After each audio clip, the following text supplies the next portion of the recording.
स्वागत है आपका KTV स्टोरी पर। इस चैनल पर आपको नई नई और दिलचस्प कहानियां मिलती हैं। अगर आप पहली बार इस चैनल पर आए हैं तो चैनल को सब्सक्राइब कर लीजिए और वीडियो अच्छी लगे तो कमेंट और लाइक करना बिल्कुल मत भूलिए। काली पहाड़ी की तलहटी में बसा हुआ एक गांव था रावल, जहां का जमींदार था प्रभु सिंह। वह अपनी हवेली पर बैठा हुआ सोच रहा था कि आज जीतो किसान के घर जाना चाहिए। उसकी बेटी की बारात आई हुई है। यही वह वक्त है जब उसके घर पर जाकर बखेड़ा खड़ा करना चाहिए। तभी तो मैं उसके घर, खेत खलियान और उसकी बेटी के दान दहेज पर कब्जा कर सकूंगा। जमींदार उसी समय अपने मुनीम और अपने कुछ लठैतों को लेकर जीतू के घर की ओर चल दिया। जब जमींदार वहां पर पहुंचा तो वहां पर मौजूद लोग सोचने लगे, अरे यह जमींदार यहाँ पर क्यों आ टपका? ये कोई अच्छा संकेत तो नहीं है। जमींदार के वहां पर आने की खबर सुनकर जीतू दौड़ता हुआ वहां पर आया और कहने लगा, धन्य भाग मेरे जमींदार साहब, जो इस खुशी के मौके पर आप यहाँ पर पधारे। जमींदार कहने लगा, जीतू, तू अपनी बेटी की शादी इतनी धूमधाम से कर रहा है, क्या तूने कभी यह सोचा है कि इस शादी पर तू अपना सब कुछ खर्च कर देगा? तो फिर मुझसे उधार ली हुई रकम तू वापस कैसे करेगा? हैरान होते हुए जीतू ने कहा, जमींदार जी, ये आप क्या कह रहे हैं? मैंने भला आपसे धन कब उधार लिया? जमींदार अकड़ कर बोला, अच्छा, काम निकल जाने के बाद तू तो गिरगिट की तरह रंग बदलने लगा। तूने आज से 5 साल पहले मुझसे सोने की अशर्फियां उधार ली थी। जीतू किसान कहने लगा, क्यों इतने लोगों के सामने आप मेरी पगड़ी उछालते हैं? मैंने भला आपका क्या बिगाड़ा है? जीतू, ये घड़ियाली आंसू तो मेरे सामने तो बहा मत। ठहर, मैं अभी सभी लोगों के सामने तेरी सच्चाई को रखता हूं। ये कहते हुए जमींदार ने अपने मुनीम को आवाज लगाई, मुनीम जी, जरा इधर तो आइए और जीतू का हिसाब किताब सबको दिखाओ। मुनीम ने तुरंत ही वह खाता खोलकर जमींदार को दिखाया। जमींदार ने उस बही खाते को अपने नजदीक ही खड़े हुए एक नौजवान को दिखाते हुए कहा, भाई, जरा पढ़ना इस पन्ने पर क्या लिखा है।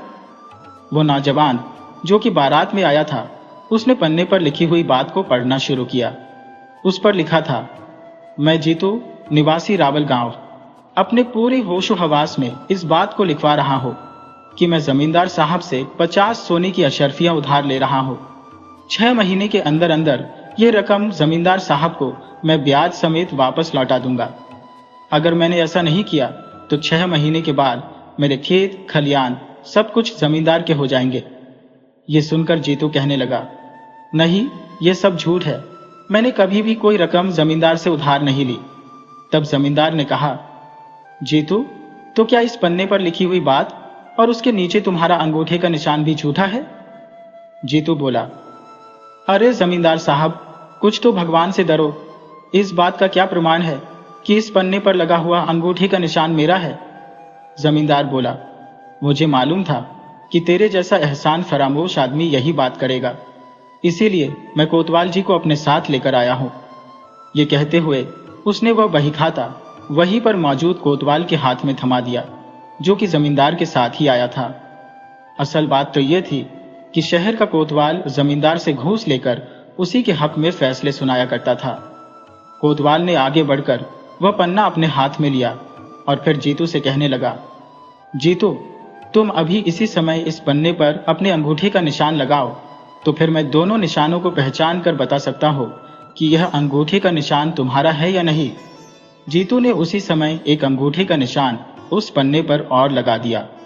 इसके बाद कोतवाल बड़े ही ध्यान से दोनों निशानों को देखने लगा। कुछ देर तक गौर से देखने के बाद उसने अपना फैसला सुनाया कि यह दोनों अंगूठे के निशान एक ही है, यानी इस पन्ने पर जो पहले भी अंगूठे का निशान लगा है वह भी जीतू का ही है। वहां पर मौजूद लोग आपस में खुसर पुसर करने लगे कि भाई, जीतू तो अब जमींदार के फंदे में फंस गया। ये जमींदार के पंजों से अब बच नहीं सकता। जबकि जमींदार मन ही मन में यह सोच रहा था कि यह जीतू कभी सपने में भी नहीं सोच सकता कि बही खाते पर उसके अंगूठे का निशान मैंने होली वाले दिन उस समय लगवाया था, जब वो भांग के नशे में मेरी हवेली पर नाच रहा था। तभी जीतू को घबराहट सी हुई और वो चक्कर खाकर जमीन पर गिर गया। जब वहां पर मौजूद लोगों ने उसकी जांच की तो कहने लगे, अरे, इसकी तो सांस नहीं चल रही, जीतू तो मर गया। कुछ देर पहले तक जहां पर खुशी का माहौल छाया हुआ था, अब वहां पर उदासी छा गई थी। यह सब कुछ देखकर दूल्हे का पिता दूल्हे से कहने लगा, बेटा चल यहाँ से, जीतू जैसे झूठी आदमी की बेटी से मुझे तेरी शादी नहीं करवानी। और फिर बारात उसी समय बिना दुल्हन को लिए हुए वापस लौट गई। उस वक्त बारात में आया हुआ एक नौजवान जिसका नाम किशोर था, वह नदी के किनारे बैठा हुआ कुछ सोच रहा था कि बेचारे जीतू ने किसी का क्या बिगाड़ा था, उसकी तो दुनिया ही लुट गई। किशोर वहां पर बैठा हुआ यह सब कुछ सोच रहा था और दूसरी तरफ बारात नाव पर बैठकर कब की जा चुकी थी और वह किनारे पर ही बैठा रह गया। किशोर के मन में तरह तरह के ख्याल आ रहे थे कि अब उस दुल्हन का क्या होगा, कौन करेगा उस अभागिन से शादी। वह अपने ख्यालों में ही डूबा हुआ था कि तभी अचानक उसे छपाक की आवाज सुनाई दी। उसे आभास हुआ कि शायद कोई नदी में कूद गया है। वह डूबते हुए को बचाने के लिए नदी में कूद गया। जल्दी ही वह उस डूबती हुई लड़की को बचाकर बाहर ले आया। किनारे पर पहुंचकर वह लड़की रोने लगी। असल में वह लड़की वही दुल्हन थी जिसकी बारात अभी अभी वापस लौट गई थी।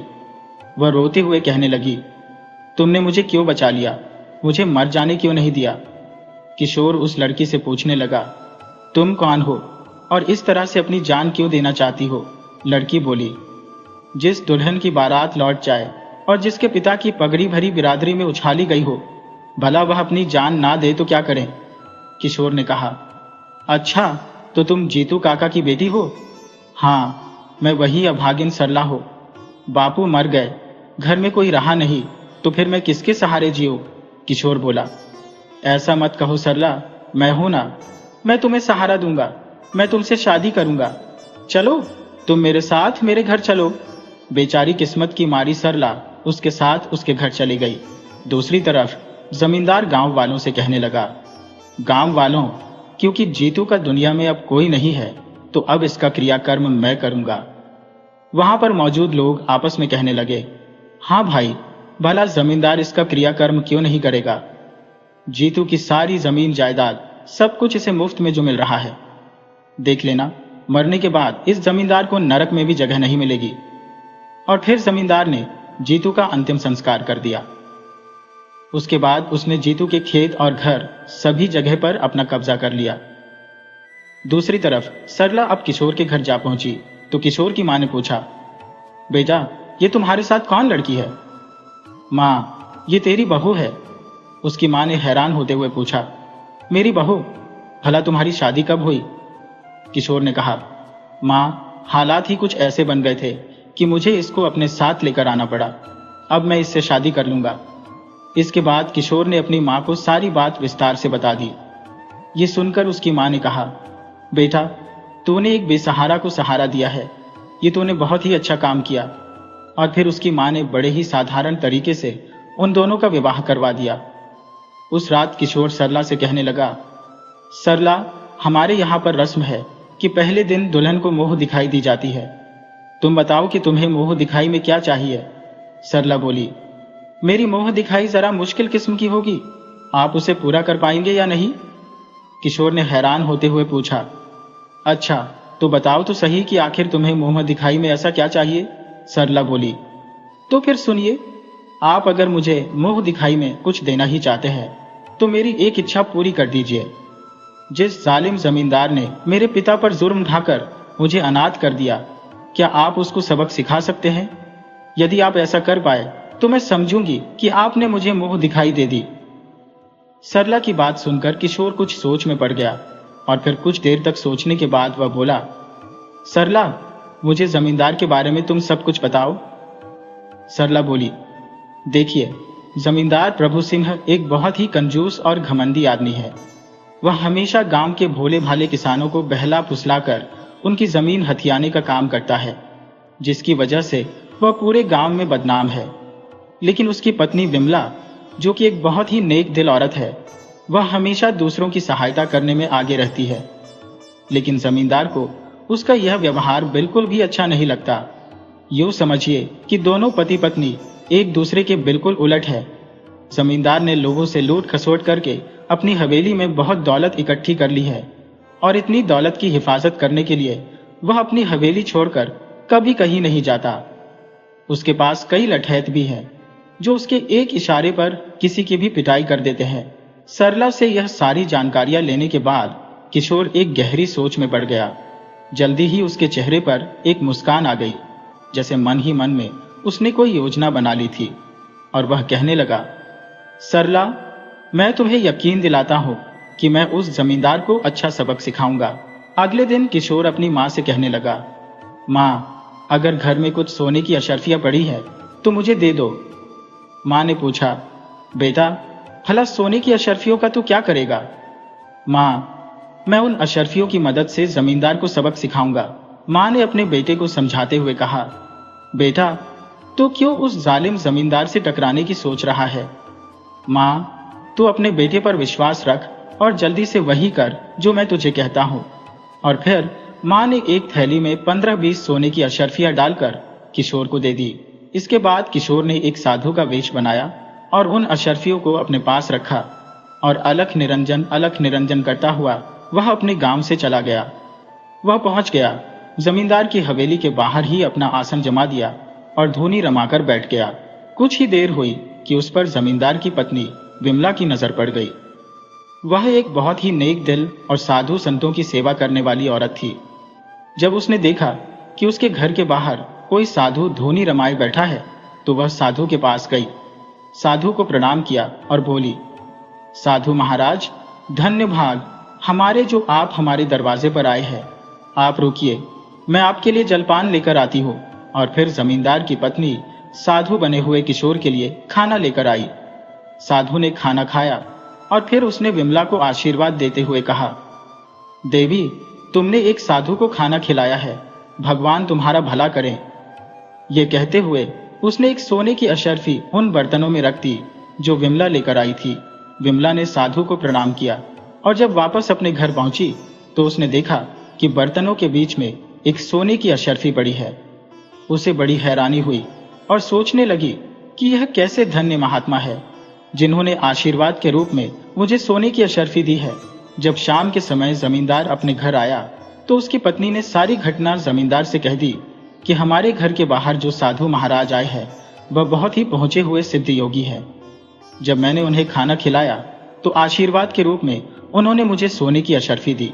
जमींदार, जो कि साधु सन्यासियों से बहुत ही नफरत करता था, परंतु जब उसने यह सुना कि साधु ने भोजन के बदले में आशीर्वाद के रूप में एक सोने की अशर्फी दी है, तो वह हैरान रह गया। वह तुरंत अपनी पत्नी के साथ साधु महाराज के दर्शन करने पहुंच गया। दोनों ने साधु को प्रणाम किया और जमींदार ने कहा, महाराज, आप बिल्कुल भी चिंता मत कीजिए। आप जब तक यहाँ पर हैं, मेरे घर से आपको भोजन मिलता रहेगा। साधु मुस्कुराया और बोला, धन्य हो जमींदार जी, भगवान आपका भला करें। इतना कहकर साधु ने आंखें बंद कर ली और ध्यान मग्न हो गया। अगले दिन जब फिर से साधु को भोजन दिया गया तो उसने आशीर्वाद के रूप में एक सोने की अशर्फी बर्तनों में रख दी। अगले 4-5 दिन तक यही सिलसिला चलता रहा और इसके कारण जमींदार की पत्नी विमला के मन में उस साधु के लिए श्रद्धा और भी ज्यादा बढ़ गई थी, जबकि जमींदार के मन में लालच ने जगह बना ली थी और वह सोचने लगा कि अवश्य ही इस साधु के पास बहुत सी अशर्फियां हैं। और फिर उस दिन वह खुद साधु महाराज के पास भोजन लेकर गया और कहने लगा, महाराज, आप यहाँ मेरे घर के बाहर धूनी रमाए बैठे हैं। यहाँ पर ठंडी, गर्मी, धूप, बरसात सब कुछ आपको झेलनी पड़ती है। मेरी आपसे विनती है कि आप मेरी हवेली में चलिए और कुछ दिनों तक वहां पर आराम कीजिए। मुझे भी आप अपनी सेवा का मौका दीजिए। साधु ने कहा, ठीक है जमींदार जी, जैसी आपकी इच्छा। लेकिन अंदर ही अंदर साधु बना हुआ किशोर मुस्कुरा रहा था कि उसकी योजना बिल्कुल सही दिशा में जा रही है। फिर जमींदार और उसकी पत्नी साधु को अपनी हवेली में लेकर आ गए। उसके लिए एक अलग कमरा साफ करवा दिया गया। साधु जमींदार की हवेली में रहने लगा। उसकी तो खूब आवभगत होने लगी। हर रोज भोजन करने के बाद वह एक सोने की अशर्फी जमींदार को थमा देता और फिर 15वें दिन जब जमींदार खाना लेकर आया तो उसने साधु महाराज से कहा, आखिर आपके पास इतनी सोने की अशर्फियां कहां से आई? महाराज, आप तो एक साधु हैं, कोई व्यापारी तो नहीं है। साधु ने कहा, बच्चा, मैंने यह अशर्फियां किसी व्यापार से नहीं कमाई, बल्कि मेरे पास ऐसी सिद्धि है जिससे मैं हजारों सोने की अशर्फियां पैदा कर सकता हूं। यह सुनते ही जमींदार के होश उड़ गए। वह बोला, बाबा, क्या सचमुच आपके पास ऐसी कोई सिद्धि है? अगर ऐसा है तो क्या आप मुझे भी वह सिद्धि सिखा सकते हैं? साधु बना हुआ किशोर कहने लगा, जमींदार जी, वैसे तो आज तक मैंने किसी को यह सिद्धि नहीं सिखाई, लेकिन आपका सेवा भाव और आपकी भलमनसाहत देखकर मेरा दिल पिघल गया। अब मैं आपकी बात को ठुकरा नहीं सकता। यह सिद्धि मैं आपको सिखा सकता हूं, लेकिन इसके लिए पूर्णिमा तक का इंतजार करना होगा। गांव से 30 कोस दूर जो काली पहाड़ी है, उसके ऊपर बनी हुई गुफा मेरा ठिकाना है। मैं वहीं पर बैठकर अपनी तपस्या करता हूं। पूर्णिमा की रात को तुम उस गुफा में आ जाना, तो मैं वहीं पर अनुष्ठान करके तुम्हें सोना बनाने की सिद्ध सिखा दूंगा। बोलो, क्या तुम्हें मंजूर है? यह सुनकर जमींदार की आंखों में चमक आ गई। वह बोला, हाँ हाँ बाबा, मुझे आपकी सारी बातें मंजूर है। साधु ने आगे कहा, तो ठीक है जमींदार, पूर्णिमा आने में सिर्फ 3 दिन बचे हैं। मैं कल सुबह यहां से चला जाऊंगा और काली पहाड़ी पर पहुंचकर मैं अनुष्ठान की तैयारी करूंगा। ठीक 2 दिन के बाद तुम बिल्कुल अकेले काली पहाड़ी पर उस गुफा में आ जाना, और फिर रात के समय मैं अनुष्ठान पूरा करके तुम्हें सोना बनाने की सिद्धि सिखा दूंगा। लेकिन याद रखना, तुम्हें वहां पर बिल्कुल अकेले आना है, ताकि कोई तीसरा आदमी इस बारे में ना जान सके। जमींदार बोला, आप बिल्कुल निश्चिंत रहिए महाराज, मैं ठीक 2 दिन के बाद पूर्णिमा वाले दिन आपके पास बिल्कुल अकेले पहुंच जाऊंगा। अगले दिन साधु बाबा जमींदार की पत्नी से विदा लेकर चले गए।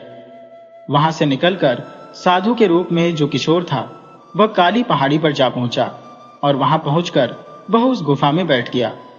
वहां पर उसने अपने साथ एक मोटा सा डंडा और मोटी सी रस्सी रख ली और फिर जमींदार के आने का इंतजार करने लगा।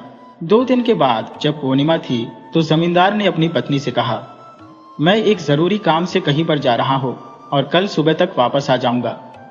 पत्नी ने पूछना चाहा तो जमींदार ने यह कहा कि मुझे एक जरूरी काम है जो मैं बता नहीं सकता। जाते समय जमींदार ने अपने लठैतों से कहा, मेरे पीछे से अपनी मालकिन और इस हवेली का ध्यान रखना। इसके बाद जमींदार अकेले ही काली पहाड़ी की तरफ निकल गया। 30 कोस चलने के बाद उसने काली पहाड़ी पर चढ़ना शुरू कर दिया। चढ़ाई काफी कठिन थी, जिसकी वजह से जमींदार को थकावट महसूस हो रही थी और उसकी सांस भी फूल रही थी, मगर सोना पैदा करने वाली सिद्धि का लालच उसे रुकने नहीं दे रहा था। शाम ढलते ढलते वह काली पहाड़ी पर पहुंच गया, जहां पर उसे एक गुफा दिखाई दी।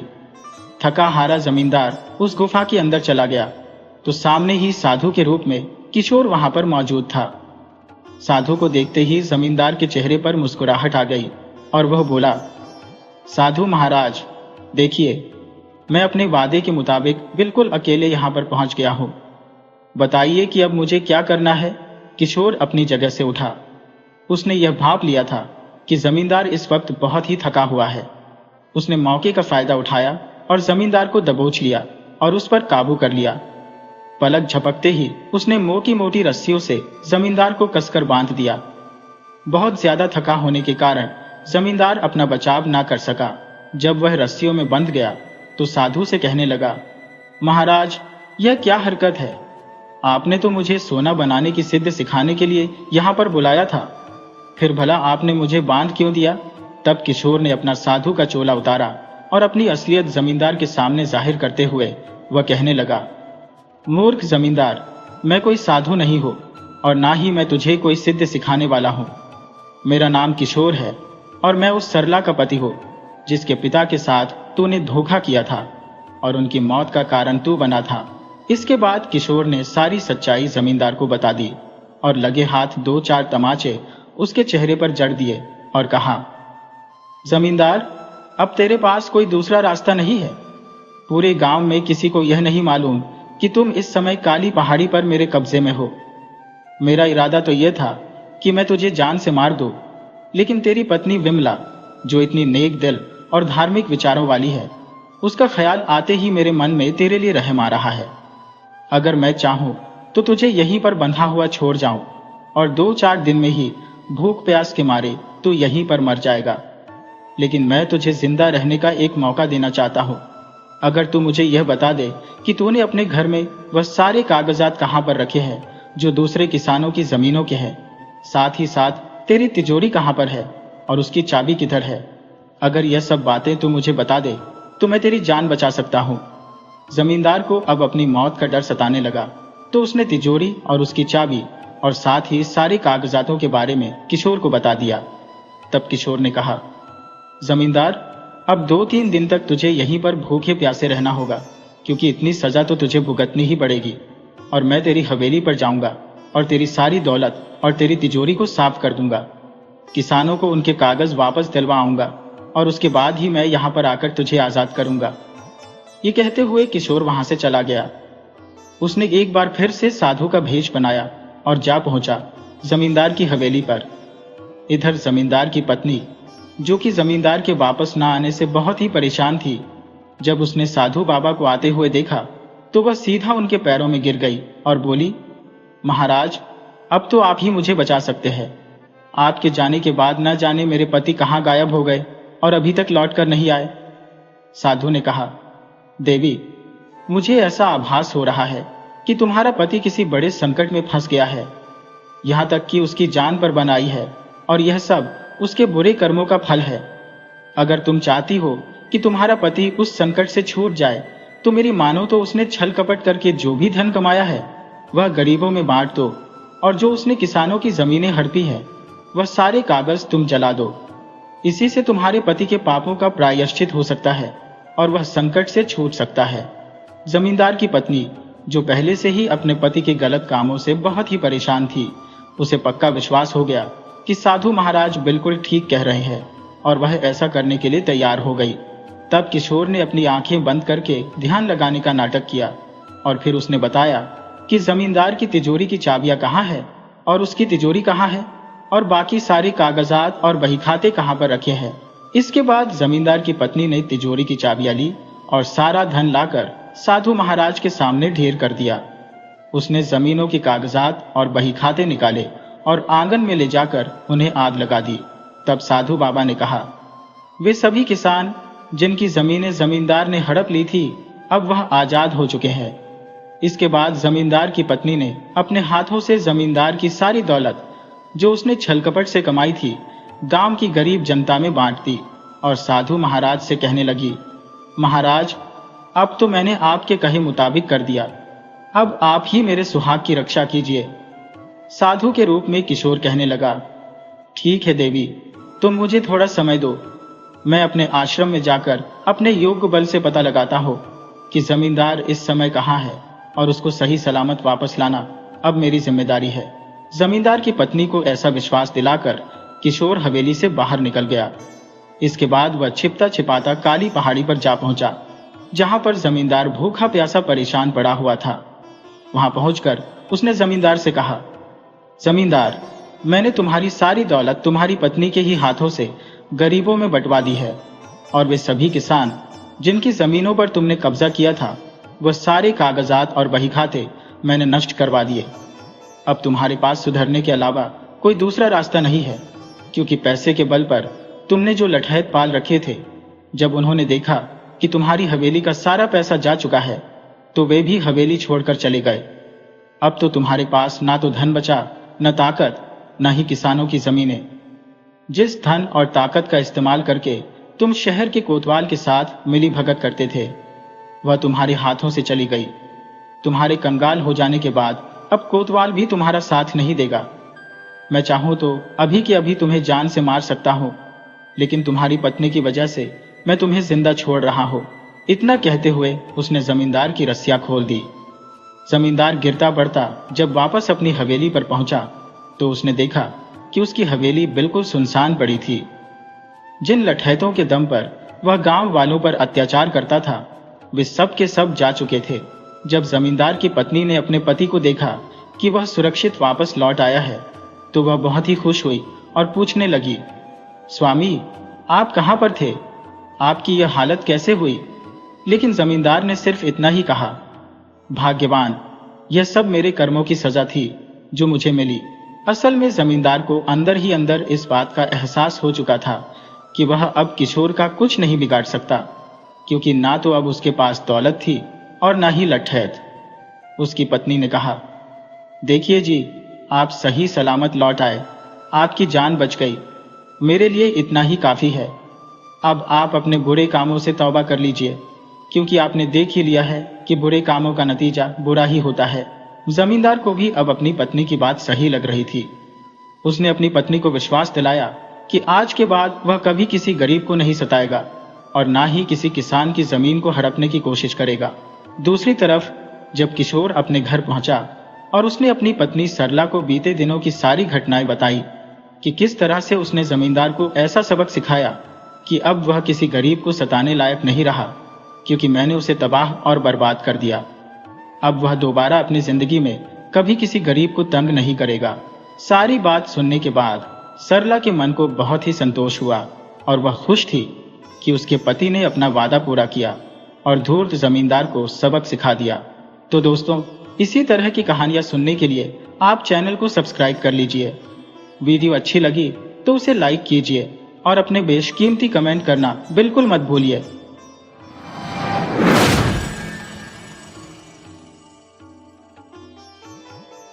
हेलो दोस्तों, कैसे हो आप सब? आपका स्वागत है KTV स्टोरी पर। आज की कहानी शुरू करने से पहले मैं आपसे एक गुजारिश करूंगा कि आप हमारे नए चैनल जिसका नाम है KTV स्टोरी उसे सब्सक्राइब कर लें। उस चैनल पर आपको नए जमाने की मॉडर्न कहानियां देखने को मिलेंगी। अगर आप इस तरह की कहानियां देखना चाहते हैं तो जरूर सब्सक्राइब करें। अब चलिए आज की कहानी पर आते हैं। ये कहानी है एक लकड़हारे की, जो जंगल से सूखी लकड़ियां काटता था और उन्हें अपनी बैलगाड़ी में रखकर शहर में बेच कर आता था। इस तरह से उसकी रोजी रोटी चल रही थी। वह इस दुनिया में बिल्कुल अकेला था, इसलिए अक्सर उदास रहता था। अपने मन को बहलाने के लिए वह सारा दिन काम में लगा रहता था। एक दिन जब वह लकड़ियां बेचकर घर वापस आ रहा था तो रास्ते में उसे एक मुसाफिर मिला जो पैदल ही गांव की ओर जा रहा था। लकड़हारे की बैलगाड़ी देखकर मुसाफिर ने उससे पूछा, अरे भाई, क्या तुम मुझे गांव तक ले चलोगे? लकड़हारे ने हंसते हुए जवाब दिया, हाँ हाँ, जरूर ले चलूंगा। आखिरकार एक इंसान ही तो इंसान के काम आता है। ये कहते हुए उसने अनजान मुसाफिर को अपनी बैलगाड़ी में बिठा लिया। दोनों रास्ते भर बातें करते रहे और अब तो वे बहुत अच्छे दोस्त बन चुके थे। लकड़हारे के कहने पर मुसाफिर उस रात लकड़हारे के घर पर ही रुक गया। दोनों ने एक साथ खाना खाया और इस तरह उनकी दोस्ती और भी पक्की हो गई। अब तो लकड़हारा जब भी शहर जाता तो उस आदमी से मिलता और मुसाफिर भी जब भी गांव में आता तो लकड़हारे से मिलना नहीं भूलता था। दोनों दोस्त एक साथ बैठकर घंटों बातें किया करते थे।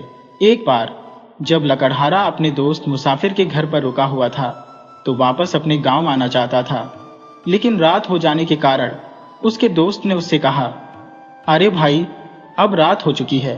रास्ते में घना जंगल भी पड़ता है और उसमें जंगली जानवर भी रहते हैं, इसलिए मेरी मानो तो आज की रात तुम मेरे घर पर ही बिता लो।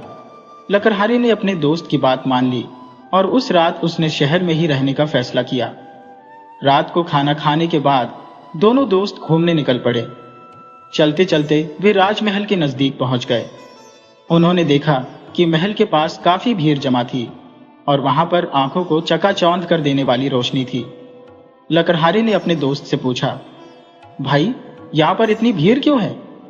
उसका दोस्त, जिसका नाम सुजान था, बोला, अरे भाई, ये हमारे शाही खजांची का घर है और उनका महल तो राजा के महल से भी बड़ा है। अब तुम्हें तो मालूम है कि राजा के खजाने का अध्यक्ष कोई मामूली आदमी नहीं होता। लकड़हारे ने कहा, हाँ दोस्त, वह तो मैं जानता हूं। सुजान बोला, लेकिन भाई, इस खजांची के ऐशो आराम के बारे में तुम नहीं जानते होगे। मैं तुम्हें आज एक ऐसा नजारा दिखाऊंगा जिसकी कल्पना तुमने सपने में भी नहीं की होगी। वह नजारा देखकर तुम दंग रह जाओगे। लकड़हारे ने हैरान होकर पूछा, अच्छा, आखिर ऐसी कौन सी बात है जिसे देखकर मैं दंग रह जाऊंगा? सुजान ने जवाब दिया, भाई, आज रात को खजांची साहब जब भोजन करेंगे तो हजारों लोग उनके दर्शन करेंगे। लकड़हारे ने सोचने के अंदाज में अपने दोस्त की तरफ देखा और पूछा, अरे भाई, लोग किसी को भोजन करते हुए क्यों देखना चाहेंगे? सुजान ने समझाते हुए कहा, भाई, जब हमारे खजांची साहब यहाँ पर खाना खाएंगे तो वह नजारा देखने लायक होता है। हमारे खजांची का कहना है कि ईश्वर ने यह जीवन हमें ठाट बाट से जीने के लिए दिया है, इसलिए वह दिल खोलकर धन खर्च करते हैं। उनका मानना है कि धन जमा करने के लिए नहीं होता, वह सिर्फ अपने विचारों से ही नहीं बल्कि अपने कर्मों से भी बहुत ऊंचे हैं। उनका कहना है कि आदमी को अपने मरने से पहले अपनी सारी दौलत का इस्तेमाल कर लेना चाहिए। आखिर इस शरीर का क्या भरोसा, ये कब साथ छोड़ जाए। यही बात है कि खजांची खूब ऐशो आराम से रहते हैं। जिस महल के बाहर बैठकर वे भोजन करते हैं उसका सारा फर्श सोने का बना हुआ है। कहा जाता है कि इस फर्श को बनाने में उन्होंने पूरी 1 लाख सोने की अशर्फियां खर्च की है। इतना ही नहीं, वे जिन बर्तनों में खाना खाते हैं वे भी सोने के बने हुए हैं। जिन बर्तनों में खाना बनाया जाता है वे भी सोने के हैं। दोस्त, यह नज़ारा सिर्फ पूर्णिमा की रात को ही देखने को मिलता है। जब पूर्णिमा के चांद की सोने जैसी किरणें सोने के फर्श पर पड़ती हैं तो उसे देखकर ऐसा लगता है जैसे धरती पर एक और चांद उतर आया हो। खजांची सोने के फर्श पर बैठकर सोने के बर्तनों में खाने का मजा लेते हैं। ये देखकर आसपास खड़ी जनता उनकी जय जयकार करने लगती है। अपने दोस्त की यह बातें सुनकर लकड़हारा उस नज़ारे को देखने के लिए बहुत उत्साहित हो गया। उसने आज तक ऐसी विचित्र प्रवृत्ति वाला आदमी नहीं देखा था। अपने दोस्त के कहने पर लकड़हारा उसके साथ चल दिया। वे दोनों एक बड़े पेड़ पर बैठकर खजांची के घर का नज़ारा देखने लगे। इस दृश्य को देखने के लिए हजारों लोग वहां पर आए थे। सभी लोग सोच रहे थे कि खजांची साहब कितने खुशनसीब हैं जो इतने स्वादिष्ट और अलग अलग तरह के पकवानों का सोने के बर्तनों में मजा लेंगे। चारों तरफ लोग बस यही बातें कर रहे थे। सबकी निगाहें चमकते हुए सोने के फर्श पर लगी थी। आकाश में पूर्णिमा का चांद मुस्कुरा रहा था। सभी लोग इसी बात का इंतजार कर रहे थे कि कब खजांची सोने के फर्श पर बैठकर खाना खाएंगे। दूसरी तरफ खजांची के चेहरे पर घमंड की झलक साफ दिखाई दे रही थी। वह जानता था कि उसे देखने के लिए हजारों लोग इकट्ठा हुए हैं। खजांची की सोच थी कि खाओ पियो और मौज करो, आखिर में तो इस दुनिया से खाली हाथ ही वापस जाना है। असल में खजांची को खाने पीने का बहुत शौक था। उसके रसोइये तरह तरह के पकवान बना रहे थे। पकवानों की सुगंध दूर दूर तक फैल रही थी। खजांची साहब खुशी में डूबे हुए वहीं पर इधर उधर टहल रहे थे। वह कभी कुछ गुनगुनाने लगते, कभी अपने नौकरों से कुछ कहते तो कभी मुस्कुराते और कभी कभी तो जोर जोर से हंसने लगते। उसे देखकर ऐसा लगता था मानो दुख और गम नाम की कोई चीज उसकी जिंदगी में नहीं है, बस हर तरफ सुख ही सुख है। खजांची की ऐसी जिंदगी को देखकर लोग बहुत खुश हो रहे थे। कोई उसे देखकर भगवान से प्रार्थना करता कि अगले जन्म में उसे भी ऐसा ही सुख मिले। जब भोजन बनकर तैयार हो गया तो एक नौकर ने आकर कहा, मालिक, खाना तैयार हो गया है, चलिए हम भोजन परोस देते हैं। खजांची ने कहा, बहुत अच्छा, चलो मैं चलता हूं। नौकरों ने चौकी लगा दी। एक नौकर परात लेकर आया और पानी में खजांची के हाथ धुलवाए। दूसरे ने हाथ पोंछने के लिए एक कपड़ा दे दिया। इसके बाद खजांची भोजन करने के लिए बैठ गया। चमकते हुए फर्श पर चंद्रमा की किरणें अलग ही नजारा पेश कर रही थी। चंद्रमा की किरणें जब फर्श पर टकराकर खजांची के चेहरे पर पड़ती तो ऐसा लगता मानो किसी दूसरी दुनिया का नजारा हो, जहां सब कुछ सोने का बना हुआ हो। देखने वालों के मुंह से बस यही शब्द निकल रहे थे, वाह क्या बात है। कुछ लोगों ने कहा, अरे भाई, ऐसा नसीब सबका नहीं होता। इस तरह की बातें करते हुए लोग खजांची को भोजन करते हुए देख रहे थे। सभी लोग उसी के गुणगान गा रहे थे। लकड़हारे का दोस्त सुजान एक तक खजांची को देखे जा रहा था। तभी लकड़हारे को न जाने क्या सोचा, वह अपने दोस्त सुजान को झकझोर कर बोला, दोस्त जरा मेरी बात सुनो। देखो भाई, इस तरह की पूर्णिमा की रात में इस खजांची के घर पर मैं भी एक बार भोजन करना चाहता हूं। सुजान ने हैरान होते हुए कहा, अरे भाई, तुम कैसी बातें करते हो। लकड़हारा बोला, तुम चाहे कुछ भी कहो, मैं ऐसा जरूर करूंगा। बिना अपनी इस इच्छा को पूरा किए मुझे अब चैन नहीं मिलेगा। सुजान ने कहा, भाई तुम बेकार की बातें करते हो। इस तरह का पागलपन बिल्कुल ठीक नहीं है। कहाँ राजा भोज और कहाँ गंगू तेली। लकड़हारा बोला, दोस्त मैं तो ऐसा जरूर करूंगा। सुजान बोला, ऐसा भला कैसे हो सकता है, मुझे तो यह असंभव लगता है। लकड़हारे ने कहा, क्या तुम मेरे सच्चे दोस्त नहीं हो? इस काम में सिर्फ तुम ही मेरी कुछ मदद कर सकते हो। सुजान ने कहा, मैं भला क्या कर सकता हूँ? लकड़हारा बोला। चाहे कुछ भी करो दोस्त, तुम मुझे उस खजांची से मिलवा दो, शायद कुछ बात बन जाए। सुजान बोला। अरे भाई, उससे मिलकर भला क्या होगा? लकड़हारा बोला। कोशिश करने में क्या हर्ज है? मेरे लिए कम से कम एक बार तो तुम मुझे उससे मिलवा दो। अगर मेरी इच्छा पूरी न हुई तो मैं पागल हो जाऊंगा। सुजान ने कहा, ऐसी जिद को मैं सिर्फ पागलपन ही कहूंगा। मेरा कहा मानो और इस ख्याल को अपने दिल से निकाल दो और चुपचाप अपने घर चले जाओ। इस तरह के ख्याली पुलाव बनाना छोड़ दो। लकड़हारा बोला। मुझे तुमसे ऐसी उम्मीद नहीं थी दोस्त। चाहे तुम मेरी मदद करो या न करो, लेकिन मेरा फैसला अब टलने वाला नहीं है। जब तक मेरी इच्छा पूरी नहीं होगी, मैं लौटकर घर वापस नहीं जाऊंगा। सुजान बोला। दोस्त, तुम तो बहुत जिद्दी हो। अब मैं तुम्हारा सच्चा दोस्त हूं, इसलिए तुम्हारी मदद करना मेरा फर्ज बनता है। मैं खजांची के पास जरूर जाऊंगा। इतना कहकर सुजान चुप हो गया, क्योंकि उसके दिल में तरह तरह के विचार आ रहे थे। वह सोचने लगा कि आदमी के दिमाग का भी क्या कहना। कहाँ यह गरीब लकड़हारा जो लकड़ियां काटकर अपना पेट भरता है, और कहाँ वह राजा का खजांची जिसके पास गरीबी नाम की कोई चीज नहीं है। इस लकड़हारे के मन में आखिर ऐसी बात क्यों आई? कहीं इसका बुरा समय तो नहीं आ रहा, क्योंकि कहा गया है कि विनाश काले विपरीत बुद्धि। दूसरी तरफ खजांची के नौकर सभी लोगों से कहने लगे, साथियों, अभी हमारे खजांची साहब भोजन शुरू करेंगे। आप सभी जानते हैं कि इस भवन का फर्श सोने का बना हुआ है, उनके बर्तन भी सोने के हैं। खजांची साहब के लिए पूरे 36 तरह के पकवान बनाए जाते हैं। उनका भोजन दुनिया के किसी भी आदमी से सबसे बेहतरीन होता है, क्योंकि खजांची साहब मानते हैं कि यह शरीर आदमी को सुख भोगने के लिए मिला है। इसीलिए आदमी को चाहिए कि वह ज्यादा से ज्यादा सुख भोगे, क्योंकि न जाने कब यह शरीर साथ छोड़ जाए।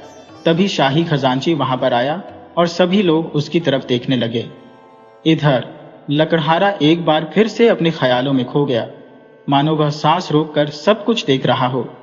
कभी वह खजांची के महल के सोने के फर्श को देखता, तो कभी सोने के बर्तनों को, तो कभी खजांची के सामने रखे हुए तरह तरह के पकवानों को। वह अपनी कल्पनाओं में खो गया और सोचने लगा कि वह एक बेशकीमती पोशाक पहने हुए खुद खजांची की जगह पर बैठा हुआ है। आकाश में पूर्णिमा का चांद मुस्कुरा रहा है और उसके सामने तरह तरह के पकवान रखे हैं। नौकर चाकर उसके सामने हाथ जोड़कर खड़े हैं और वह नौकरों को आदेश दे रहा है कि उसे यह पकवान दिया जाए और वह बर्तन उठा लिया जाए। लकड़हारे की कल्पना इससे भी कहीं आगे जा चुकी थी। वह अपने ख्यालों में तरह तरह के पकवानों का स्वाद ले रहा था। अपने ही ख्यालों में खोया हुआ लकड़हारा अचानक अपनी उंगलियां चाटने लगा और तभी वह होश में आ गया। उसे बड़ी मायूसी हुई। खजांची के साथ भोजन करने की इच्छा ने उसे बेचैन कर दिया था। उसके मुंह से निकला, वाह रे मेरी किस्मत। सुजान ने पूछा, क्या हुआ दोस्त? लकड़हारे ने कहा, तुम्हें तो सब मालूम है दोस्त। बस जैसे भी हो तुम मेरी यह इच्छा पूरी करवाओ, नहीं तो शायद मैं जी नहीं पाऊंगा। सुजान समझ गया कि खजांची की तरह खाना खाने की लकड़हारे की इच्छा अब पागलपन तक पहुंच चुकी है। अब इसके लिए कुछ न कुछ तो करना ही पड़ेगा। वह बोला, दोस्त, मैं खजांची के पास जाऊंगा। क्या पता वह तुम्हारी यह ख्वाहिश पूरी कर दे। आगे राम जाने। तब तक खजांची भोजन कर चुका था और भोजन करने के बाद जब वह उठकर खड़ा हुआ तो लोग उसकी जय जयकार करने लगे। लकड़हारा खजांची को एक तक देखे जा रहा था, जबकि उसका दोस्त सुजान सोच रहा था कि आखिर खजांची से कैसे मिला जाए। अचानक उसे ख्याल आया कि उसका एक दोस्त शाही खजांची की रसोई में रसोइये का काम करता है। अब उसे कुछ आशा बंधी कि शायद काम बन जाए। डूबते को तिनके का सहारा होता है।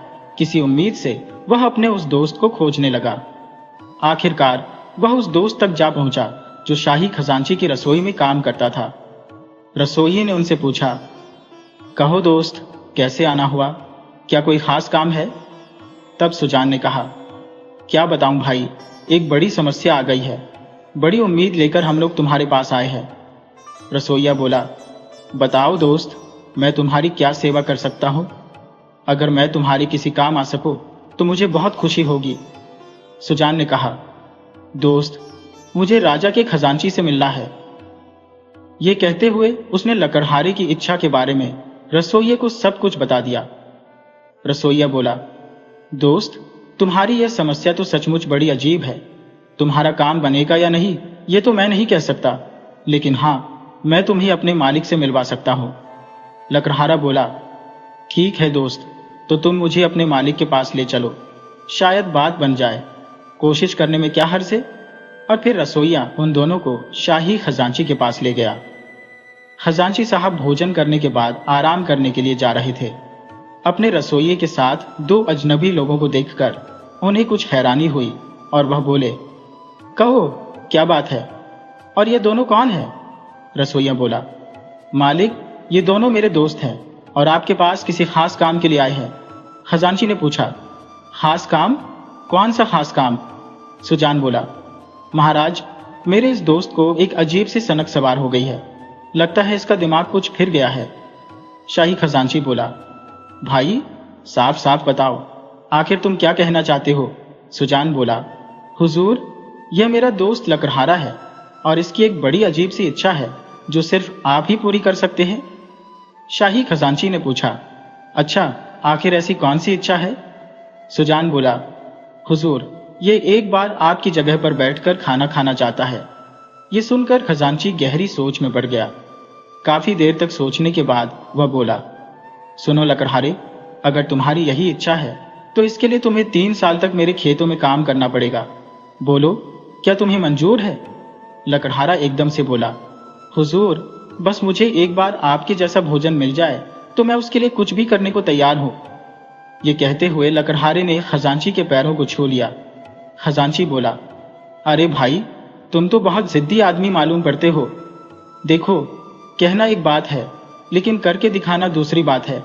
अभी भी मौका है, ऐसी जिद मत करो। लकड़हारा बोला, नहीं नहीं महाराज, ये जिद नहीं है बल्कि मेरी इच्छा है। मैं आपके खेतों में काम करूंगा और जरूर करूंगा। अपनी इस इच्छा को पूरी करने के लिए मुझे कुछ भी करना पड़े, सब मंजूर है। बस केवल एक बार आपके जैसा भोजन मिल जाए। लकड़हारे की बातें सुनकर खजांची कुछ भी नहीं कह सका। वह आश्चर्य में सोच में डूब गया और सोचने लगा कि आखिर यह कैसा इंसान है जो एक बार के भोजन के लिए इतनी कठोर मेहनत करने के लिए भी तैयार हो गया। कहीं यह सचमुच पागल तो नहीं है? कुछ देर तक इसी तरह के विचारों में खोया हुआ खजांची लकड़हारे के मुंह को देखता रहा।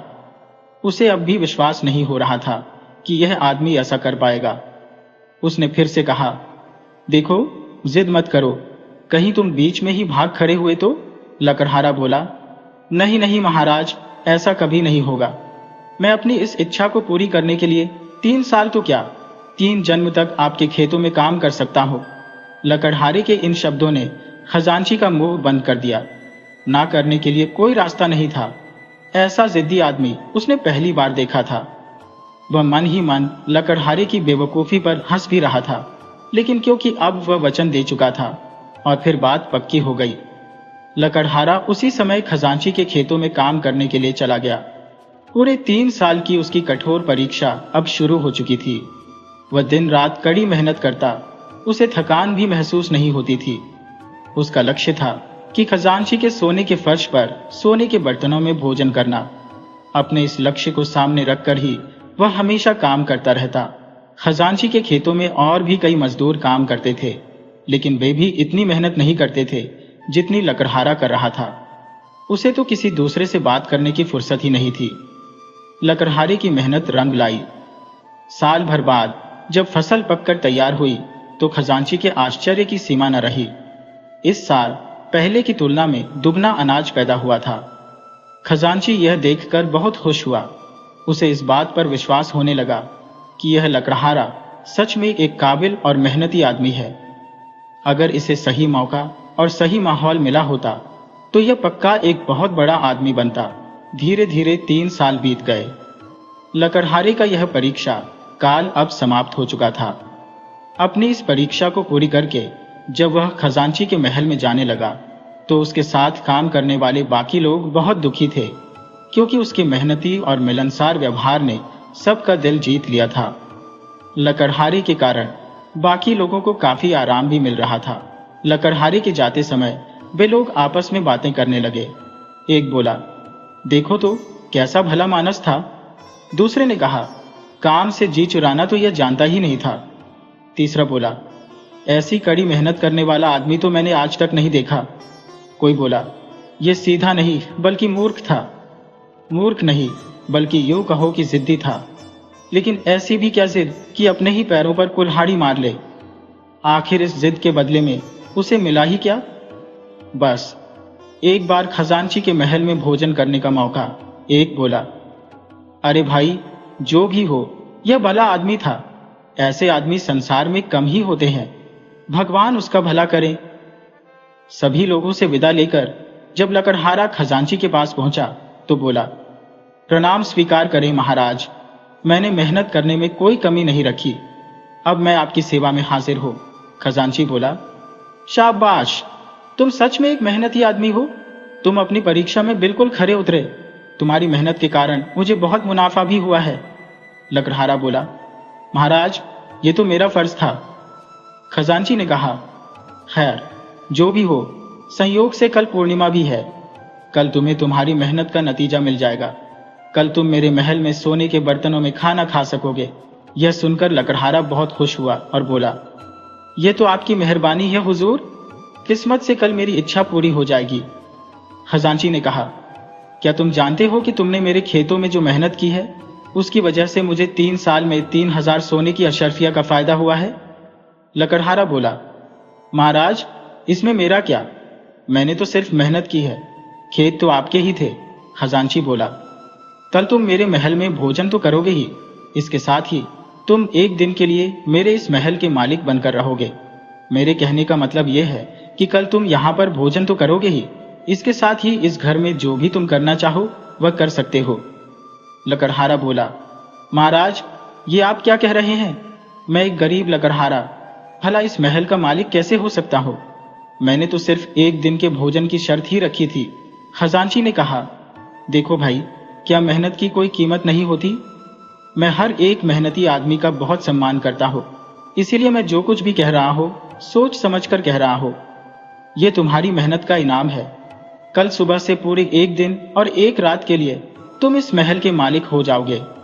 यहाँ पर मौजूद हर आदमी तुम्हारी आज्ञा मानेगा।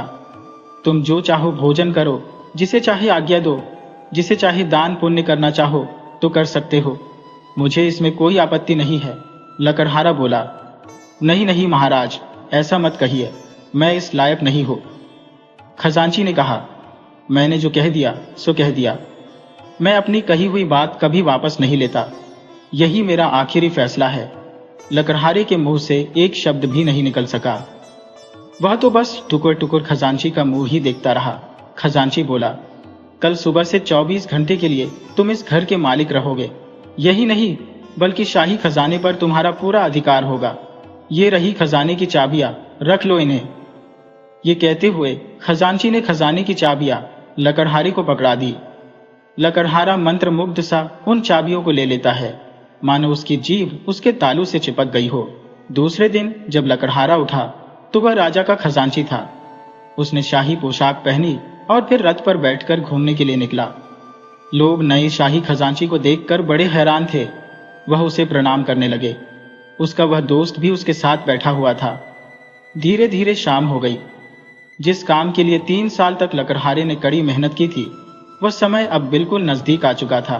रात हुई। पूर्णिमा का चांद आकाश में मुस्कुराने लगा। खजांची का महल चंद्रमा की रोशनी में जगमगा रहा था। रसोइये उसके लिए तरह तरह के पकवान बना रहे थे। कुछ देर बाद उन्होंने भोजन तैयार कर लिया। जब भोजन का समय हो गया तो रसोइयों ने सोने के बर्तनों में सोने के फर्श पर खाना सजा दिया। चंद्रमा की किरणें सोने के फर्श पर पड़ने लगी तो सभी बर्तन जगमगाने लगे।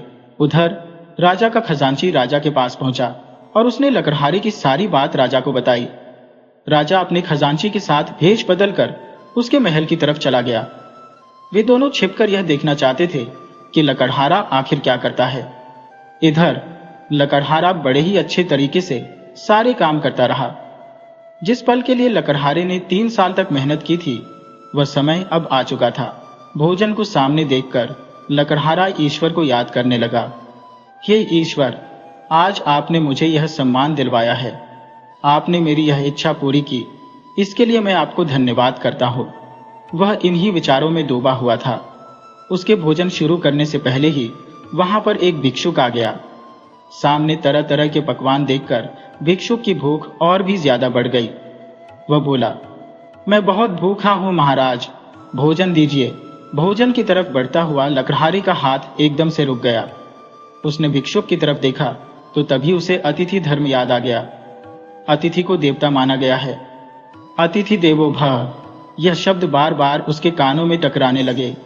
लकड़हारा उस भिक्षुक को देखकर खड़ा हो गया और बोला, प्रणाम अतिथि देवता, आपको भोजन चाहिए? हाँ हाँ, क्यों नहीं, तो आइए भोजन को ले लीजिए।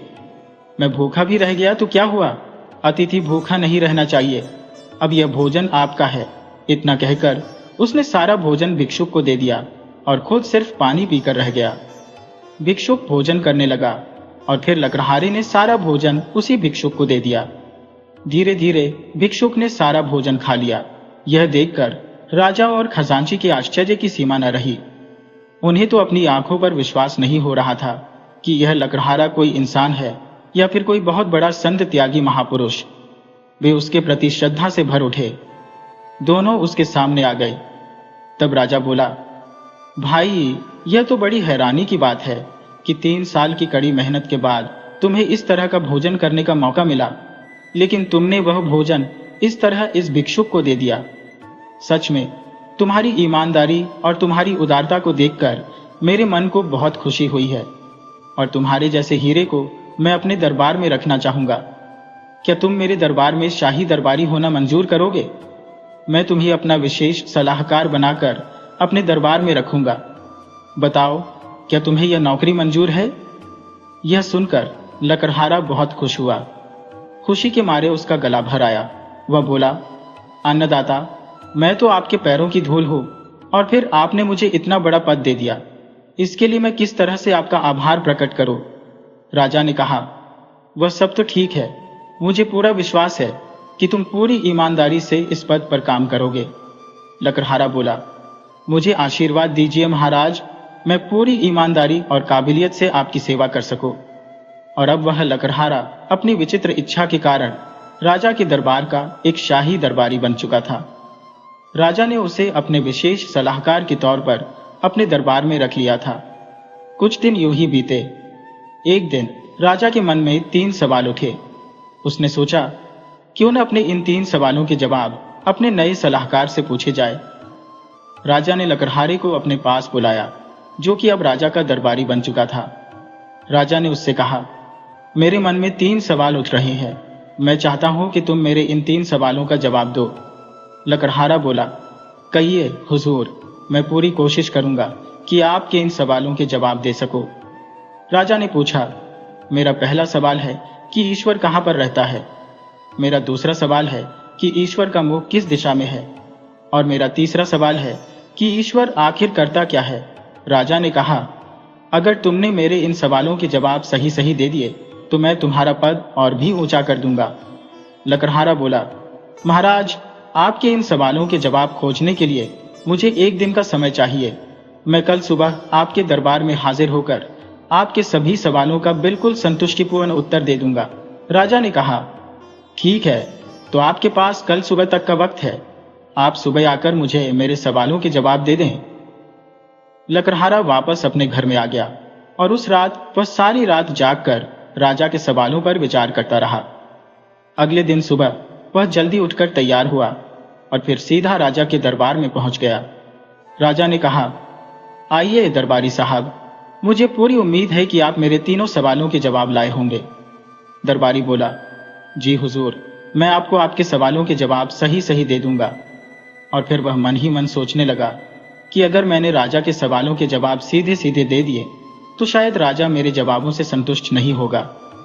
इसलिए उसने मन में कुछ विचार किया और फिर राजा से कहने लगा, आपके सवालों का जवाब देने से पहले मेरी आपसे एक प्रार्थना है।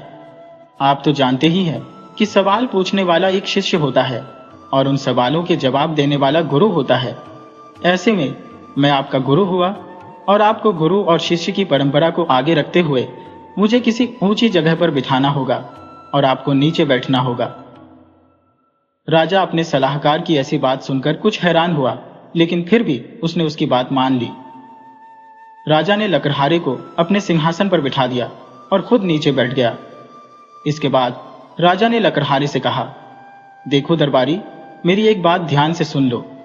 अगर तुम्हारे सवालों के जवाब मेरी कसौटी पर खरे नहीं उतरे तो मैं तुम्हें नौकरी से निकाल दूंगा। तुम एक बार फिर से मामूली लकड़हारे बन जाओगे। राजा की बात सुनकर लकड़हारा बिना किसी डर के बोला, महाराज, आप बिल्कुल भी चिंता न करें, मैं किसी भी तरह की सजा के लिए बिल्कुल तैयार हूं। इसके बाद राजा ने अपना पहला सवाल किया, ईश्वर कहां पर रहता है? कुछ देर तक सोचने के बाद लकड़हारे ने कहा, हुजूर, एक गाय मंगवाई जाए। फौरन वहां पर एक गाय मंगवा दी गई। लकड़हारे ने राजा से पूछा, महाराज, क्या इस गाय में दूध है? राजा ने कहा, हाँ है बिल्कुल। लकड़हारे ने पूछा, कहां पर है? राजा बोला, इस गाय के थन में है। लकड़हारा बोला, हुजूर, आपका जवाब बिल्कुल गलत है। दूध इस गाय के थन में नहीं बल्कि इसके पूरे शरीर में समाया हुआ है। थन तो सिर्फ उस दूध को बाहर निकालने का साधन मात्र है। इसके बाद लकड़हारे ने एक लोटे में थोड़ा सा दूध मंगवाया और वह लाटा राजा को दिखाया और पूछा, हुजूर, क्या इस दूध में मक्खन है? राजा बोला, हाँ बिल्कुल है। लकड़हारे ने पूछा, तो बताइए कि वह मक्खन कहां पर है? राजा लकड़हारे की इस बात का कोई जवाब नहीं दे सका। लकड़हारे ने कहा, हुजूर, जैसे कि आपको इस बात का ज्ञान नहीं है कि इस दूध में मक्खन कहां पर है, लेकिन आप यह मानते हैं कि दूध में मक्खन है जरूर। इसी तरह से परमात्मा इस दुनिया में हर जगह पर मौजूद है, ठीक उसी तरह जैसे इस दूध में मक्खन मौजूद है, जबकि दूध इस गाय के पूरे शरीर में मौजूद है। दूध निकालने के लिए इस गाय को धोना पड़ता है, ठीक उसी तरह परमात्मा को जानने के लिए हमें अपने मन को धोना पड़ता है। अब बताइए हुजूर, क्या आपको अपने सवाल का संतोषजनक जवाब मिला? राजा ने कहा, हाँ, मुझे जवाब मिल गया। अब राजा ने अपना दूसरा सवाल पूछा, परमात्मा अपना मुंह कौन सी दिशा में रखता है? पूर्व में या पश्चिम में, उत्तर में या दक्षिण में? यह सवाल भी बहुत अजीब था। सवाल सुनकर लकड़हारे ने एक दिया मंगवाया। लकड़हारे ने वह दिया जलाया और फिर राजा से पूछा, हुजूर, बताइए कि इस दिए की लौ का मुंह किस तरफ है? पूर्व में या पश्चिम में, उत्तर में या दक्षिण में? राजा ने जवाब दिया, इस दिए की लौ का मुंह ऊपर की तरफ है। लकड़हारे ने कहा, बिल्कुल ठीक बात है, लेकिन इसका प्रकाश चारों तरफ बराबर फैला हुआ है। ठीक इसी तरह परमात्मा भी हर दिशा में देखता है। यह जवाब सुनकर राजा बहुत खुश हुआ। लकड़हारे के ज्ञान ने उसे काफी प्रभावित किया। अब राजा ने अपना तीसरा सवाल पूछा, परमात्मा आखिर करता क्या है? तब लकड़हारे ने कहा, हुजूर, कुछ दिन पहले तक मैं एक मामूली लकड़हारा था, लेकिन देखिए, आज मैं आपकी गद्दी पर बैठा हूं, जबकि आप इस गद्दी से नीचे मेरी जगह पर बैठे हैं। परमात्मा बस यही करता है, वह लगातार इस दुनिया में परिवर्तन करता रहता है। वह राजा को रंग और रंग को राजा बना देता है। कभी किसी आदमी को आदर सत्कार मिलता है तो कभी किसी दूसरे को। ये सब बातें करने के बाद लकड़हारा चुप हो गया। राजा को अपने सवालों के जवाब बिल्कुल सही सही मिल चुके थे। अपने दरबारी लकड़हारे की बातों ने राजा पर ऐसा असर किया कि राजा ने उसे अपना मंत्री बना लिया। अब राजा बहुत खुश था कि उसने एक बहुत ही अक्लमंद और अच्छे इंसान को अपना मंत्री बना लिया है। तो दोस्तों, मुझे पूरी उम्मीद है कि आपको यह कहानी बहुत पसंद आई होगी। तो इसी तरह की कहानियां देखने के लिए आप चैनल को सब्सक्राइब कर लीजिए।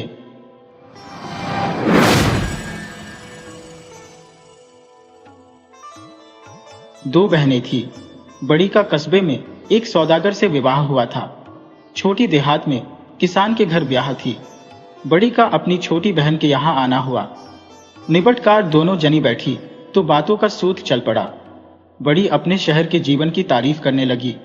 देखो कैसे आराम से हम रहते हैं, फैंसी कपड़े और ठाठ के सामान, स्वाद स्वाद की खाने पीने की चीजें और फिर तमाशे, थिएटर, बाग बगीचे। छोटी बहन को बात लग गई। अपनी बारी पर उसने सौदागर की जिंदगी को हेय बताया और किसान का पक्ष लिया। कहा, मैं तो अपनी जिंदगी का तुम्हारे साथ अदला बदला कभी न करूं। हम सीधे सादे और रूखे से रहते हैं, तो क्या चिंता फिक्र से तो छूटे हैं। तुम लोग सजी धजी रहती हो, तुम्हारे यहाँ आमदनी बहुत है, लेकिन एक रोज वह सब हवा भी हो सकता है। जी जी, कहावत है कि हानि लाभ दो ही जुड़वा भाई। अक्सर होता है कि आज तो अमीर है, कल वही टुकड़े को मोहताज है, पर हमारे गांव के जीवन में यह जोखिम नहीं है। किसानी जिंदगी फूली और चिकनी नहीं दिखती तो क्या, उम्र लंबी होती है और मेहनत से तंदुरुस्ती भी बनी रहती है। हम मालदार न कहलाएंगे, लेकिन हमारे पास खाने की कमी भी कभी न होगी। बड़ी बहन ने ताने से कहा, बस बस, पेट तो बैल और कुत्ते का भी भरता है, पर वह भी कोई जिंदगी है? तुम्हें जीवन के आराम, अदब और आनंद का क्या पता है? तुम्हारा मर्द जितनी चाहे मेहनत करे, जिस हालत में तुम जीते हो उसी हालत में मरोगे। वही चारों तरफ गोबर, भूस, मिट्टी, और यही तुम्हारे बच्चों की किस्मत में बदा है। छोटी ने कहा, तो इसमें क्या हुआ? हाँ, हमारा काम चिकना चुपड़ा नहीं है, लेकिन हमें किसी के आगे झुकने की भी जरूरत नहीं है। शहर में तुम हजार लालच से घिरी रहती हो, आज नहीं तो कल की क्या खबर है। कल तुम्हारे आदमी को पाप को लोभ, जुआ, शराब और दूसरी बुराइयां फंसा सकते हैं, तब घड़ी भर में सब बर्बाद हो जाएगा। क्या ऐसी बातें अक्सर होती नहीं है? घर का मालिक दीना उसारे में पड़ा औरतों की यह बात सुन रहा था। उसने सोचा कि बात तो खरी है। बचपन से माँ धरती की सेवा में हम इतने लगे रहते हैं कि कोई व्यर्थ की बात हमारे मन में घर नहीं कर पाती है। बस है तो मुश्किल एक, वह यह कि हमारे पास जमीन काफी नहीं है। जमीन खूब हो तो मुझे किसी का परवाह न रहे, चाहे शैतान ही क्यों ना हो। वहीं कोने में शैतान दुबका बैठा था। उसने सब कुछ सुना। वह खुश था। किसान की बीवी ने गांव की बड़ाई करके अपने आदमी को डींग पर चढ़ा दिया। देखो ना, कहता था कि जमीन खूब हो तो फिर चाहे शैतान भी आ जाए तो परवाह नहीं। शैतान ने मन में कहा कि अच्छा हजरत, यही फैसला सही। मैं तुमको काफी जमीन दूंगा और देखना है कि उसी से तुम मेरे चंगुल में होते हो कि नहीं। गांव के पास ही जमींदारी की मालकिन की कोठी थी। कोई 300 एकड़ उनकी जमीन थी। उनके अपने आसामियों के साथ बड़े अच्छे संबंध रहते आए थे, लेकिन उन्होंने एक कारिंदा रखा जो पहले फौज में रहा था। उसने आकर लोगों पर जुर्माने ठोकरे शुरू कर दिए। दीना का यह हाल था कि वह बहुतेरा करता, पर कभी तो उसका बैल जमींदारी की चरी में पहुंच जाता, कभी गाय बगिया में चरती पाई जाती, और नहीं तो उनकी रखाई हुई घास में बछिया बछड़ा ही जा मुंह मारते। हर बार दीना को जुर्माना उठाना पड़ता। जुर्माना तो वह देता, पर बेमन से। वह कुनमुनाता और चिढ़ा हुआ सा घर पहुंचता और अपनी सारी चिढ़ घर में उतारता। पूरे मौसम कारिंदे की वजह से उसे ऐसा त्रास भुगतना पड़ा। अगले झाड़ों में गांव में खबर हुई कि मालकिन अपनी जमीन बेच रही है और मुंशी इकराम अली से सौदे की बातचीत चल रही है। किसाने सुनकर चौंकते हुए। उन्होंने सोचा कि मुंशी जी की जमीन होगी तो वह जमींदार के कारिंदे से भी ज्यादा सख्ती करेंगे और जुर्माने चढ़ावेंगे, और हमारी तो गुजर बसर इसी जमीन पर है। यह सोचकर किसान मालकिन के पास गए। कहा कि मुंशी जी को जमीन न दीजिए, हम उससे बढ़ती कीमत पर लेने को तैयार हैं। मालकिन राजी हो गई। तब किसानों ने कोशिश की कि मिलकर गांव पंचायत की तरफ से वह सब जमीन पर जासे, ताकि वह सभी की बनी रहे। 2 बार इस पर विचार करने को पंचायत जुड़ी, पर फैसला न हुआ। असल में शैतान की सब करतूत थी। उसने उनके बीच फूट डाल दी थी। बस तब वे मिलकर किसी एक मत पर आ ही नहीं से।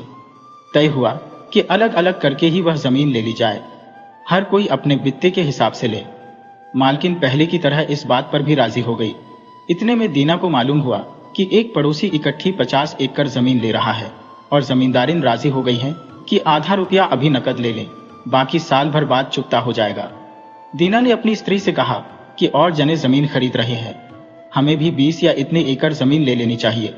जीना वैसे भार हो रहा है और वह कारिंदा जुर्माने पर जुर्माने करके हमें बर्बाद ही कर देगा। उन दोनों ने मिलकर विचार किया कि किस तरकीब से जमीन खरीदी जाए। 100 कलदार तो उनके पास बचे हुए रखे थे। एक उन्होंने उम्र पर आया अपना बछड़ा बेच डाला, कुछ माल बंधक रखा, अपने बड़े बेटे को मजदूरी पर चढ़ाकर उसकी नौकरी के मद्दे कुछ रुपया पेशगी ले लिया। बाकी बचा अपनी स्त्री के भाई से उधार ले लिया। इस तरह कोई आधी रकम उन्होंने इकट्ठी कर ली। इतना करे दीना ने एक 40 एकड़ जमीन का टुकड़ा पसंद किया, जिसमें कुछ हिस्से में दरख्त भी खड़े थे। मालकिन के पास उसका सौदा करने पहुंचा। सौदा पट गया और वही के वही नकद उसने साई दे दी। फिर कस्बे में जाकर लिखा पढ़ी पक्की कर ली। अब दीना के पास अपनी निजी जमीन थी। उसने बीज खरीदा और इसी अपनी जमीन पर बोया। इस तरह वह अब खुद जमींदार हो गया। इस तरह दीना काफी खुशहाल था। उसके संतोष में कोई कमी न रहती। अगर बस पड़ोसियों की तरफ से उसे पूरा चैन मिल सकता। कभी कभी उसे खेतों पर पड़ोसियों के मवेशी आचरते। दीना ने बहुत विनय के साथ समझाया, लेकिन कुछ फर्क नहीं हुआ। उसके बाद और तो और घोसी छोकरे गांव की गायों को दिन दहाड़े उसकी जमीन में छोड़ देने लगे। रात को बैल खेतों का नुकसान करते।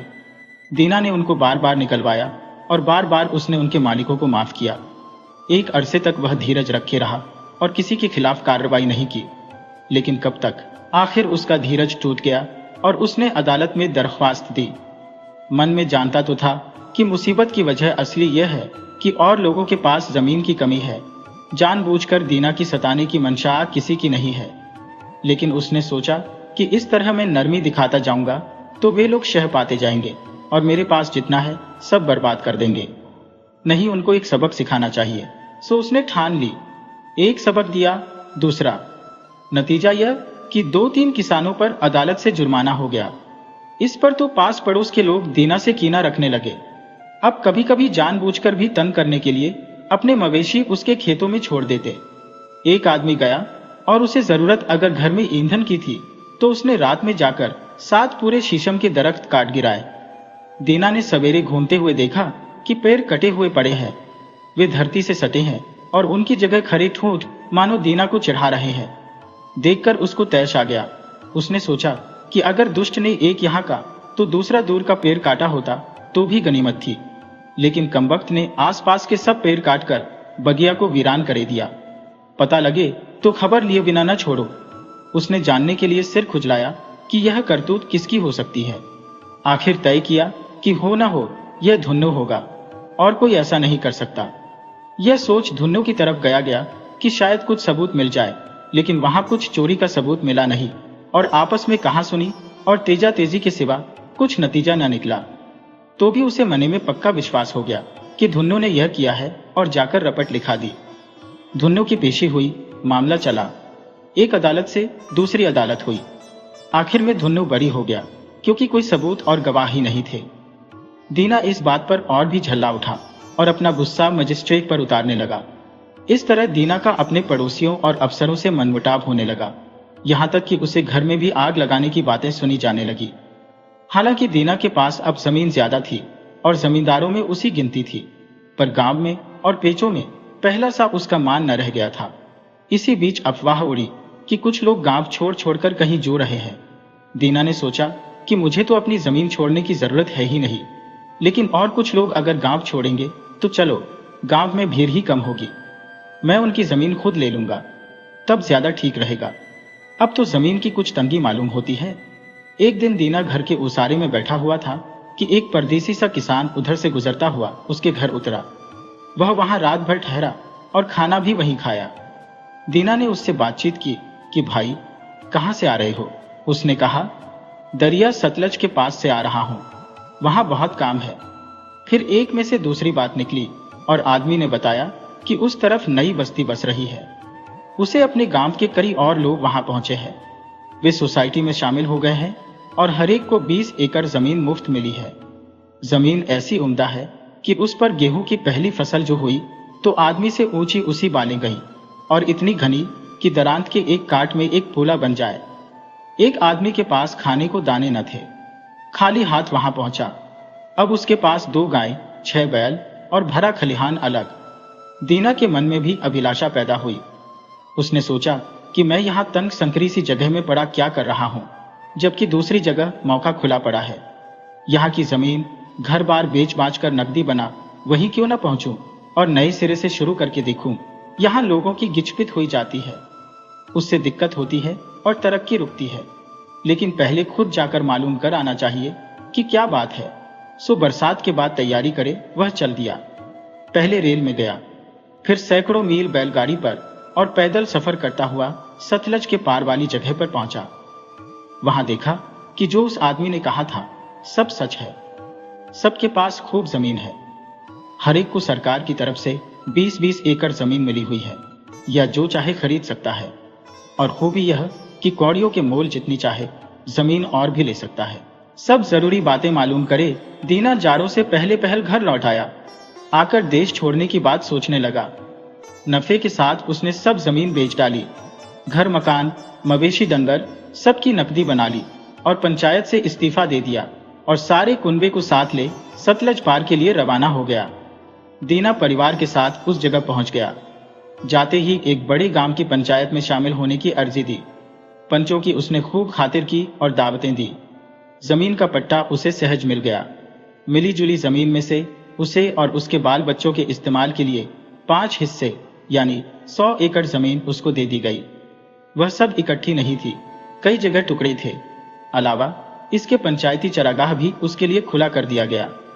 दीना ने जरूरी इमारतें अपने लिए खड़ी की और मवेशी खरीद लिए। शामलात जमीन में से ही अब उसको इतना मिल गया था कि पहले से तिगुनी, और जमीन उपजाऊ थी। वह पहले से कई गुना खुशहाल हो गया। उस पास चराई के लिए खुला मैदान का मैदान पड़ा था और जितने चाहे वह ढोर रख सकता था।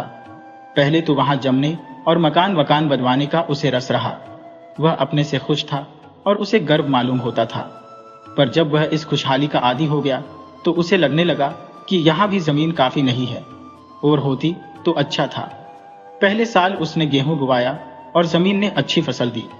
वह फिर गेहूं ही बोते जाना चाहता था, पर उसे लिए और पड़ती जमीन काफी न थी। जो एक बार फसल दे चुकती थी वह उसे तरफ एक साथ दोबारा गेहूं नहीं देती थी।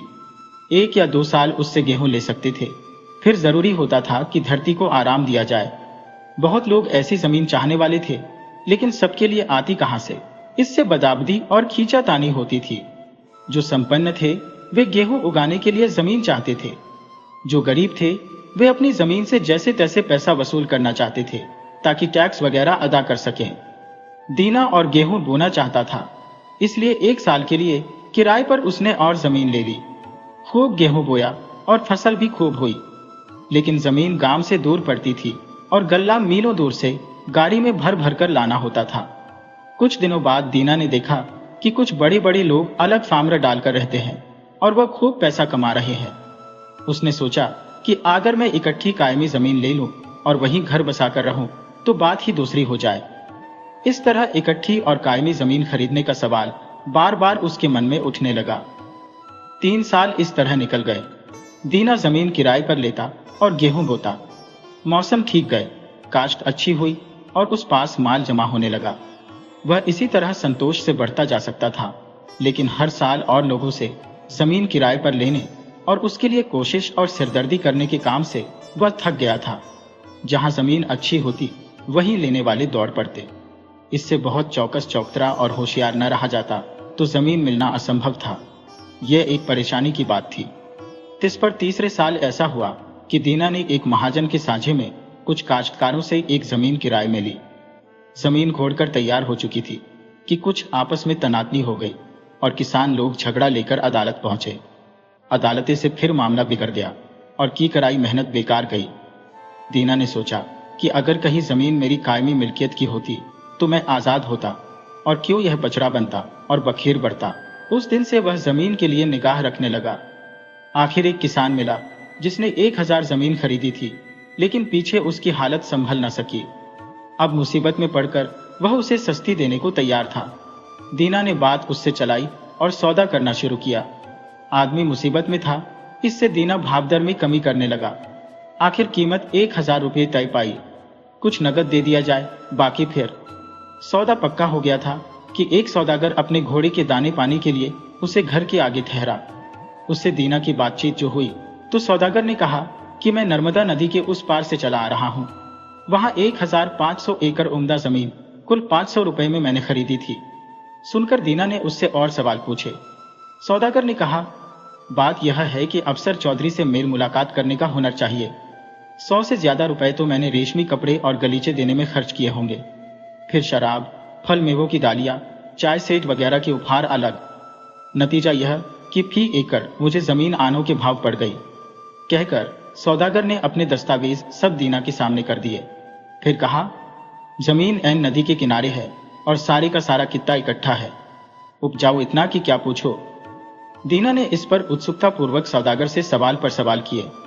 उसने बताया, वहां इतनी जमीन है, इतनी कि तुम महीनों चलो तो पूरी ना हो। वहां के लोग ऐसे सीधे हैं जैसे भेड़ और जमीन समझो, मुफ्त के भाव ले सकते हो। दीना ने सोचा, ये ठीक रहेगा। भला मैं अब 1000 एकड़ के लिए 1000 रुपया क्यों फंसाऊं। अगर वहां जाकर इतना रुपया जमीन में लगाऊं तो यहाँ से कई गुनी ज्यादा जमीन मुझे पड़ जाएगी। दीना ने पूछताछ की कि उस जगह कैसे जाया जाए। सौदागर ने सब बतला दिया। वह चला गया तो दीना ने भी अपनी तैयारी शुरू की। बीवी को कहा कि घर देखना भालना और खुद एक आदमी साथ ले यात्रा को निकल पड़ा। रास्ते में एक शहर में ठहर कर वहां से चाय के डब्बे, शराब और इसी तरह और उपहार की चीजें जो सौदागर ने बताई थी ले ली। फिर दोनों बढ़ते गए। चलते चलते आखिर 7वें रोज वहां पहुंचे जहां से कोर लोगों की बस्ती शुरू होती थी। उसने देखा कि सौदागर ने जो बात बताई थी वह सही थी। दरिया के पास जमीन ही जमीन थी, सब खाली। ये लोग उससे काम न लेते थे। कपड़े या सिरकी के तंबू में रहते, शिकार करते, मवेशी पालते और ऐसे ही मौज करते थे। न रोटी बनाना जानते थे, न अनाज उगाना सीखा था। दूध का छाछ मठा बनाते, पनीर बनाते और उसी एक तरह की शराब भी तैयार कर लेते थे। ये सब काम औरतें करती। मर्द खाने पीने और फुर्सत के वक्त चैन की बंसी बजाने में रहते। वे लोग मजबूत और स्वस्थ थे और काम धाम के नाम बिना कुछ किए मग्न रहते थे। अपने से बाहर उन्हें कुछ पता न था। पढ़ना लिखना जानते नहीं थे और हिंदी तक नहीं जानते थे, पर थे भले सीधे स्वभाव के। दीना को देखते ही वे अपने तंबुओं से निकल आए और उसके चारों तरफ जमघट लगाकर खड़े हो गए। उनमें से एक दुभाषिए की मार्फत दीना ने बताया कि मैं जमीन की खातिर आया हूं। वे लोग बड़े खुश मालूम हुए। बड़ी आवभगत के साथ वे उसे अपने अच्छे सच्चे डेरे में ले गए। वहां कालीन पर बिछे गद्दे पर बिठाया और खुद नीचे चारों ओर घिसकर बैठ गए। उसे पीने को चाय दी और दारू भी। उसकी मेहमानी में बढ़ बढ़कर दावत हुई। दीना ने भी गाड़ी में से अपने पास से भेंट की चीजें निकाली और सबको थोड़ी थोड़ी चाय बांट दी। कोल लोग बड़े खुश थे। उन्होंने आपस में ये अजनबी की बाबत खूब चर्चा की। फिर दुभाषिए से कहा कि मेहमान को सब समझा दो। दुभाषिए ने कहा कि ये लोग कहना चाहते हैं कि हम आपके आने से खुश हैं। हमारे यहाँ का कायदा है कि मेहमान की खातिर जो हमसे बन सके करें। आपकी कृपा के हम कृतज्ञ हैं। बतलाइए कि हमारे पास कौन सी चीलज है जो आपको सबसे पसंद है, ताकि हम उसी से आपकी खातिर कर सकें। दीना ने जवाब दिया कि जिस चीज को देखकर मैं बहुत खुश हूं वह आपकी जमीन है। हमारे यहाँ जमीन की कमी है और वह उपजाऊ भी इतनी नहीं होती, लेकिन यहाँ उसका कोई पार नहीं है और वह जमीन उपजाऊ भी खूब है। मैंने तो अपनी आंखों से यहाँ जैसी धरती दूसरी देखी नहीं। दुभाषिए ने दीना की बात अपने लोगों को समझा दी। कुछ देर वे आपस में सलाह करते रहे। दीना समझ नहीं सकता कि वे क्या कह रहे हैं, लेकिन उसने देखा कि वे बहुत खुश मालूम होते हैं, बड़े हंस रहे हैं और जोर जोर से बोल रहे हैं। अनंतर वे चुप हुए और दीना की तरफ देखने लगे। फिर आपस में बात करने लगे। मालूम पड़ा कि जैसे उनमें कुछ दुविधा है। दीना ने पूछा कि उन लोगों में अब किस बात की अटक है। दुभाषिए ने बताया कि उनमें कुछ की राय है कि सरदार से जमीन देने के बारे में और पूछ लेना चाहिए। गैर हाजिरी में कुछ कर डालना ठीक नहीं है। दूसरों का ख्याल है कि इस बात में सरदार के लौटने की राह देखने की जरूरत नहीं है। जरा सी तो बात है। यह विवाद चल रहा था कि एक आदमी बड़ी सी बालदार टोपी पहने वहां आ पहुंचा। सब चुप होकर उसके सम्मान में खड़े हो गए। दुभाषिए ने कहा कि यही हमारे सरदार है। दीना ने फौरन अपने सामान में से एक बढ़िया लबाद निकाला और चाय का एक बड़ा डिब्बा और अन्य चीजें सरदार को भेंट की। सरदार ने भेंट स्वीकार की और अपने आसन पर आ बैठा। बैठते ही कोल लोगों ने उससे कुछ कहना शुरू किया। सरदार कुछ देर सुनता रहा, फिर उसने उन्हें चुप रहने का इशारा किया। उसे बात दीना की तरफ मुखातिब होकर हिंदुस्तानी में कहा, इन भाइयों ने जो कहा ठीक है, जितनी जमीन चाहे चुन लो, हमारे यहां उसका घाटा नहीं है। दीना ने सोचा कि मैं मनचाहे जितनी जमीन कैसे ले सकता हूं। पक्का करने के लिए दस्तावेज वगैरह भी तो चाहिए, नहीं तो जैसे आज इन्होंने कह दिया कि यह तुम्हारी है, पीछे वैसे ही उसे ले भी सकते हैं। प्रकट में उसने कहा, आपकी दया के लिए मैं कृतज्ञ हूं। आपके पास बहुत धरती है और मुझे थोड़ी सी चाहिए, लेकिन मुझे भरोसा होना चाहिए कि मेरा अपना छोटा टुकड़ा कौन सा है और यह कि वह मेरा ही है। क्या ऐसा नहीं हो सकता कि जमीन को नाप लिया जाए और उतना टुकड़ा फिर मेरे हवाले कर दिया जाए? मरना जीना ईश्वर के हाथ है और संसार में यही चक्कर चलता है। आप दयावान लोग तो मुझे यह देते हैं, पर हो सकता है कि पीछे आपकी औलाद उसी को वापस ले लेना चाहे तब। सरदार ने कहा, तुम्हारी बात ठीक है, जमीन तुम्हारे हवाले ही कर दी जाएगी। दीना ने कहा, सुना है यहाँ एक सौदागर आया था, उसको भी आपने जमीन दी थी और उस बाबत कागज पक्का कर दिया था। वैसे ही मैं चाहता हूं कि कागज पक्का हो जाए। सरदार समझ गया, बोला, हाँ जरूर, यह तो आसानी से हो सकता है। हमारे यहाँ एक मुंशी है, कस्बे में चलकर लिखा पढ़ी पक्की कर ली जाएगी और रजिस्ट्री हो जाएगी। दीना ने पूछा, कीमत की दर क्या होगी? हमारी दर तो एक ही है, एक दिन के 1000 रुपए। दीना समझा नहीं, बोला, दिन का हिसाब ये कैसा है? ये बताइए कितने एकड़? सरदार ने कहा, यह सब गिनना गिनाना हमसे नहीं होता, हम तो दिन के हिसाब से बेचते हैं। जितनी जमीन एक दिन में पैदल चलकर तुम नाप डालो वही तुम्हारी, और कीमत है ही दिन भर की 1000। दीना अचरज में पड़ गया, कहा, एक दिन में तो बहुत सी जमीन को घेरा जा सकता है। सरदार हंसा, बोला, हाँ क्यों नहीं, बस वह सब तुम्हारी, लेकिन एक शर्त है, अगर तुम उसी दिन उसी जगह ना आ गए जहां से चले थे तो कीमत जब्त समझी जाएगी। लेकिन मुझे पता कैसे चलेगा कि मैं इस जगह से चला था? क्यों, हम सब साथ चलेंगे और जहां तुम ठहरने को कहोगे ठहरे रहेंगे। उस जगह से शुरू करना और वहीं लौट आना। 7 फावड़ा ले लेना। जहां जरूरी समझा निशान लगा दिया। हर मोड़ पर एक गड्ढा किया और उस पर घास को जरा ऊंचा चिन दिया। पीछे फिर हम लोग चलेंगे और हल से इस निशान से उस निशान तक हदबंदी खींच देंगे। अब दिन भर में जितना चाहो बड़े से बड़े चक्कर तुम लगा सकते हो, पर सूरज छिपने से पहले जहां से चले थे वहां आ पहुंचना। जितनी जमीन तुम इस तरह नाप लोगे वह तुम्हारी हो जाएगी। दीना खुश हुआ। तय हुआ कि अगले सवेरे ही चलना शुरू कर दिया जाएगा। फिर कुछ गपशप हुई, खाना पीना हुआ। ऐसे ही करते कराते रात हो गई। दीना के लिए उन्होंने खूब आराम का परों का बिस्तर लगा दिया और वे लोग रात भर के लिए विदा हो गए। कह गए कि पाँव फटने से पहले ही वे आ जाएंगे ताकि सूरज निकलने से पहले पहले मुकाम पर पहुंच जाया जाए। दीना अपने परों के बिस्तरे पर लेटा तो रहा, पर उसे नींद नहीं आई। रह रहकर वह जमीन के बारे में सोचने लगता था। चलकर मैं कितनी जमीन नाप डालूं कुछ ठिकाना है। एक दिन में 35 मील तो आसानी से कर ही लूंगा। दिन आजकल लंबे होते हैं और 35 मील, कितनी जमीन उसमें आ जाएगी। उसमें से घटिया वाली तो बेच दूंगा या किराए पर उठा दूंगा, लेकिन जो चुनी हुई बढ़िया होगी वहां अपना फार्म बनाऊंगा। 2 दर्जन तो बैल फिलहाल काफी होंगे, 2 आदमी भी रखने होंगे। कोई 150 एकड़ में तो काश्त करूंगा, बाकी चराई के लिए। दीना रात भर पड़ा जमीन आसमान के कुलाबे मिलाता रहा। देर रात कहीं थोड़ी नींद आई। आंख छपी होगी, किसी के बाहर से खिलखिलाकर हंसने की आवाज उसके कानों में आई। अचरज हुआ कि यह कौन हो सकता है। उठकर बाहर आकर देखा कि कोल लोगों का वह सरदार ही बाहर बैठा जोर जोर से हंस रहा है। हंसी के मारे अपना पेट पकड़ रखा है। पास जाकर दीना ने पूछना चाहा, आप ऐसे हंस क्यों रहे हैं?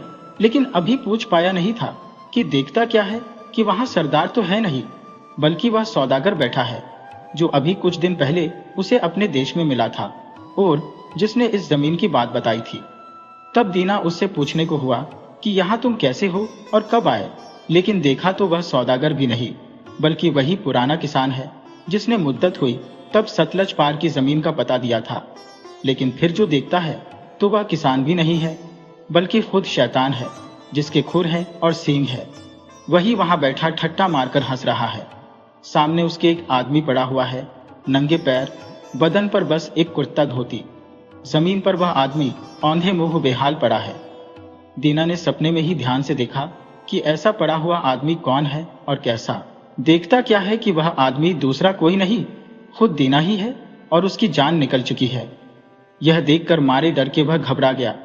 इतने में उसी आंख खुल गई। उठकर सोचा कि सपने में आदमी जाने क्या क्या वाहियात बातें देख जाता है। यह सोचकर मुँह दरवाजे के बाहर झांककर जो देखा तो सवेरा होने वाला था। सोचा समय हो गया, उन्हें अब जगह देना चाहिए। चलने में देर ठीक नहीं। वह खड़ा हो गया और गाड़ी में सोते हुए अपने आदमी को जगाया। कहा कि गाड़ी तैयार करो। खुद को लोगों को बुलाने चल दिया। जाकर कहा, सवेरा हो गया है, जमीन नापने चल पड़ना चाहिए। कोल लोग सब उठे और इकट्ठे हुए। सरदार भी आ गए। चलने से पहले उन्होंने चाय की तैयारी की और दीना को चाय के लिए पूछा, लेकिन चाय में देर होने का ख्याल कर उसने कहा, अगर जाना है तो हमको चल देना चाहिए, वक्त बहुत हो गया।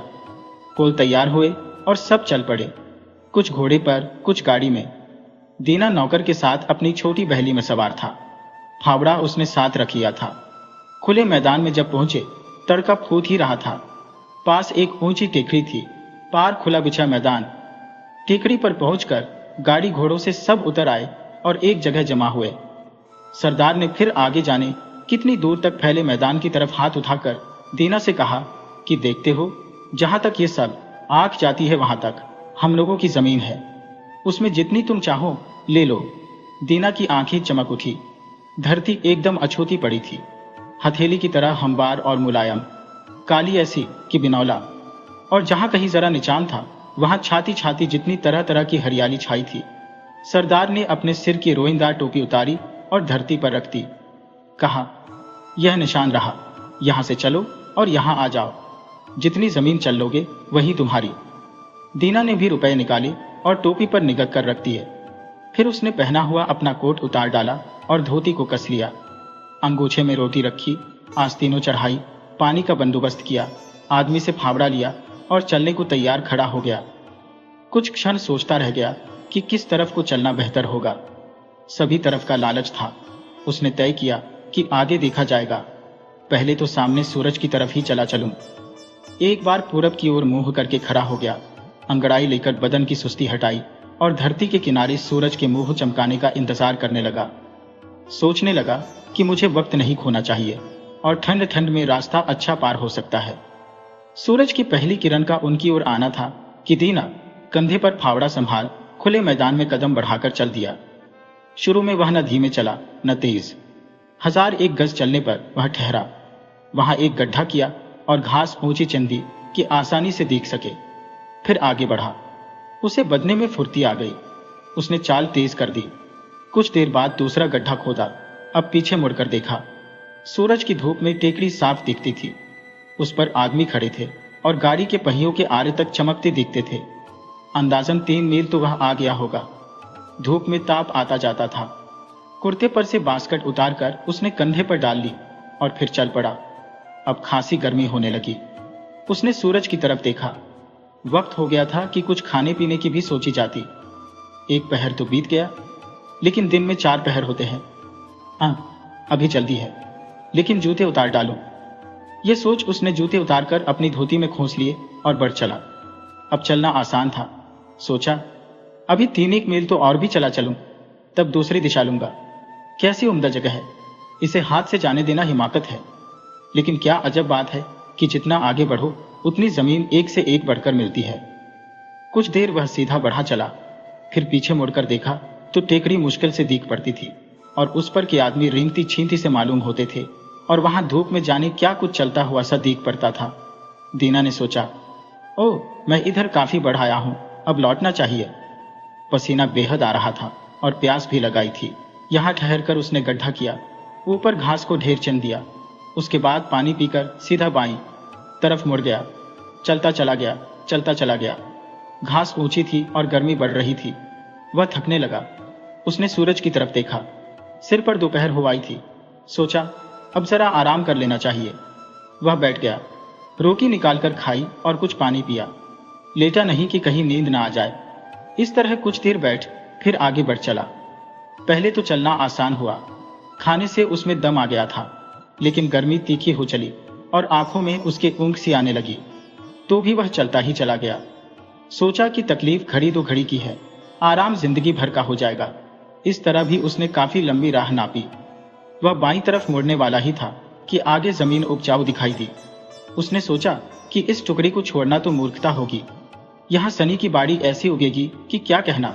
यह सोच उसने उस टुकड़े को भी नाप डाला और पार आकर गड्ढे का निशान बना दिया। फिर दूसरी तरफ मुड़ा। जो टेकरी की तरफ देखा तो ताप के मारे हवा कांपती सी मालूम हुई। उस कंपकंपी के धुंधकारे में से वह टेकरी की जगह मुश्किल से चिन्ह पड़ती थी। दीना ने सोचा कि क्षेत्र की ये 2 भुजाएं मैंने नाप डाली है, अब इधर कुछ कम ही रहने दो। वह तेज कदमों से तीसरी तरफ बढ़ा। उसने सूरज को देखा। सूरज कोई 2/3 अपना चक्कर काट चुका था। मुकाम से अभी वह 10 मील दूर था। उसने सोचा कि छोड़ा जाने भी दो। मेरी जमीन की एक बाजू छोटी रह जाएगी तो छोटी सही, लेकिन अब सीधी लकीर में मुझे वापस चलना चाहिए, जो ऐसे कहीं दूर निकल गया। तो बाजी गई। अरे इतनी ही जमीन क्या थोड़ी है, ये सोच दीना ने वहां तीसरे गड्ढे का निशान डाल दिया और टेकड़ी की तरफ मुंह कर ठीक उसी सीध में चल दिया। नाक की सीध बांधकर सभा टेकड़ी की तरफ चला, लेकिन अब चलते मुश्किल होती थी। धूम उसका सत ले चुकी थी। नंगे पैर जगह जगह कट और छिल गए थे और टांगें जवाब दे रही थी। जरा आराम करने का उसका जी हुआ, लेकिन यह कैसे हो सकता था। सूरज छिपने से पहले उसे वहां पहुंच जाना था। सूरज किसी की बाट देखता बैठा नहीं रहता, वह पल पल नीचे ढल रहा था। उसके मन में सोच होने लगा कि मुझसे बड़ी भूल हुई। मैंने इतने पैर पसारे क्यों? अगर कहीं वक्त तक न पहुंचा तो? उसने फिर टेकड़ी की तरफ देखा, फिर सूरज की तरफ। मुकाम से अभी वह दूर था और सूरज धरती के पास झुक रहा था। दीना जी तोड़ चलने लगा। चलने में सांस फूलती और कठिनाई होती थी, लेकिन तेज पर तेज कदम वह रखता गया। बढ़ा चला, लेकिन जगह अब भी दूर बनी थी। ये देख उसने भागना शुरू किया। कंधे से बास्केट फेंक दी, जूते दूर हटाए, टोपी अलग की। बस साथ में निशान लगाने के लिए वह हल्का फावड़ा रहने दिया। रह रहकर सोच होता कि मैं क्या करूं। मैंने बिसात से बाहर चीज हथियानी चाहिए, उसमें बना काम बिगड़ा जा रहा है। अब सूरज छिपने से पहले मैं वहां कैसे पहुंचूंगा? इस सोच और डर के कारण वह और हाँफने लगा। वह पसीना पसीना हो रहा था, धोती गीली होकर चिपकी जा रही थी और मुंह सूख गया था, लेकिन फिर भी वह भागता ही जाता था। छाती उसकी लोहार की धौंकने की तरह चल उठी। दिल भीतर हथौड़े की चोट सा धड़कने लगा। उधर टांगे बेबस हुई जा रही थी। दीना को डर हुआ कि इस थकान के मारे कहीं गिरकर ढेर ही ना हो जाए। हाल यह था, पर रुक वह नहीं सका। इतना भागकर भी अगर मैं जब रुकूंगा तो वे सब लोग मुझ पर हंसेंगे और बेवकूफ बनाएंगे। इसलिए उसने दौड़ना न छोड़ा, दौड़े ही गया। आगे कोल लोगों की आवाज सुन पड़ती थी। वे उसको जोर जोर से कहकर बुला रहे थे। इन आवाजों पर उसका दिल और सुलग उठा। अपनी आखिरी ताकत समेट वह दौड़ा। सूरज धरती से लगा जा रहा था। तिरछी रोशनी के कारण वह खूब बड़ा और लहू सा लाल दिख रहा था। वह अब डूबा। सूरज बहुत नीचे पहुंच गया था, लेकिन दीना भी जगह के बिल्कुल किनारे आ लगा था। टेकड़ी पर हाथ हिला हिलाकर बढ़ावा देते हुए कोर लोग उसे सामने दिखाई देते थे। अब तो जमीन पर रखी वह टोपी भी दिखने लगी, जिस पर उसकी रकम भी रखी थी। वहां बैठा सरदार भी दिखाई दिया। वह पेट पकड़े हंस रहा था। दीना को सपने की याद हो आई। उसने सोचा कि हाय, जमीन तो काफी नाप डाली है, लेकिन क्या ईश्वर मुझे उसको भोगने के लिए बचने देगा? मेरी जान तो गई दिखती है। मैं मुकाम तक अब नहीं पहुंच सकूंगा। दीना ने हसरत भरी निगाह से सूरज की तरफ देखा। सूरज धरती को छू चुका था। वह बची खुची अपनी शक्ति से आगे बढ़ा। कमर झुकाकर भागा, जैसे कि टांगें साथ न देती हों। टेकड़ी पर पहुंचते पहुंचते अंधेरा हो आया था। उसने ऊपर देखा, सूरज छिप चुका था। उसके मुंह से एक चीख सी निकल गई। ओह, मेरी सारी मेहनत व्यर्थ गई। यह सोचकर वह थमने को हुआ, लेकिन उसे सुन पड़ा कि खड़े हैं और उन्हें सूरज अब भी दिख रहा होगा। सूरज छिपा नहीं है, अगरचे मुझको नहीं दिखता। यह सोचकर उसने लंबी सांस खींची और टेकड़ी पर आंख मूंदकर दौड़ा। छोटी पर अभी धूप थी। पास पहुंचा और सामने टोपी देखी। बराबर सरदार बैठा, वही पेट पकड़े हंस रहा था। दीना को फिर अपना सपना याद आया और उसके मुंह से चीख निकल पड़ी।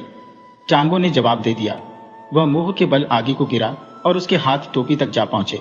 खूब खूब, सरदार ने कहा। देखो, उसने कितनी जमीन ले डाली। दीना का नौकर दौड़ा आया और उसने मालिक को उठाना चाहा, लेकिन देखता क्या है कि मालिक के मुंह से खून निकल रहा है। दीना मर चुका था। कोल लोग दया से और व्यंग्य से हंसने लगे। नौकर ने फावड़ा लिया और दीना के लिए कब्र खोदी और उसमें लिटा दिया। सिर से पांव तक कुल 2 गज 6 फुट जमीन उसे काफी हुई। वीडियो अच्छी लगे हो तो इसे लाइक करें और ऐसी ही मज़ेदार कहानियों के लिए चैनल को सब्सक्राइब करें और बेल आइकन दबाएं। ज़्यादा से ज़्यादा अपने दोस्तों को शेयर करें। धन्यवाद।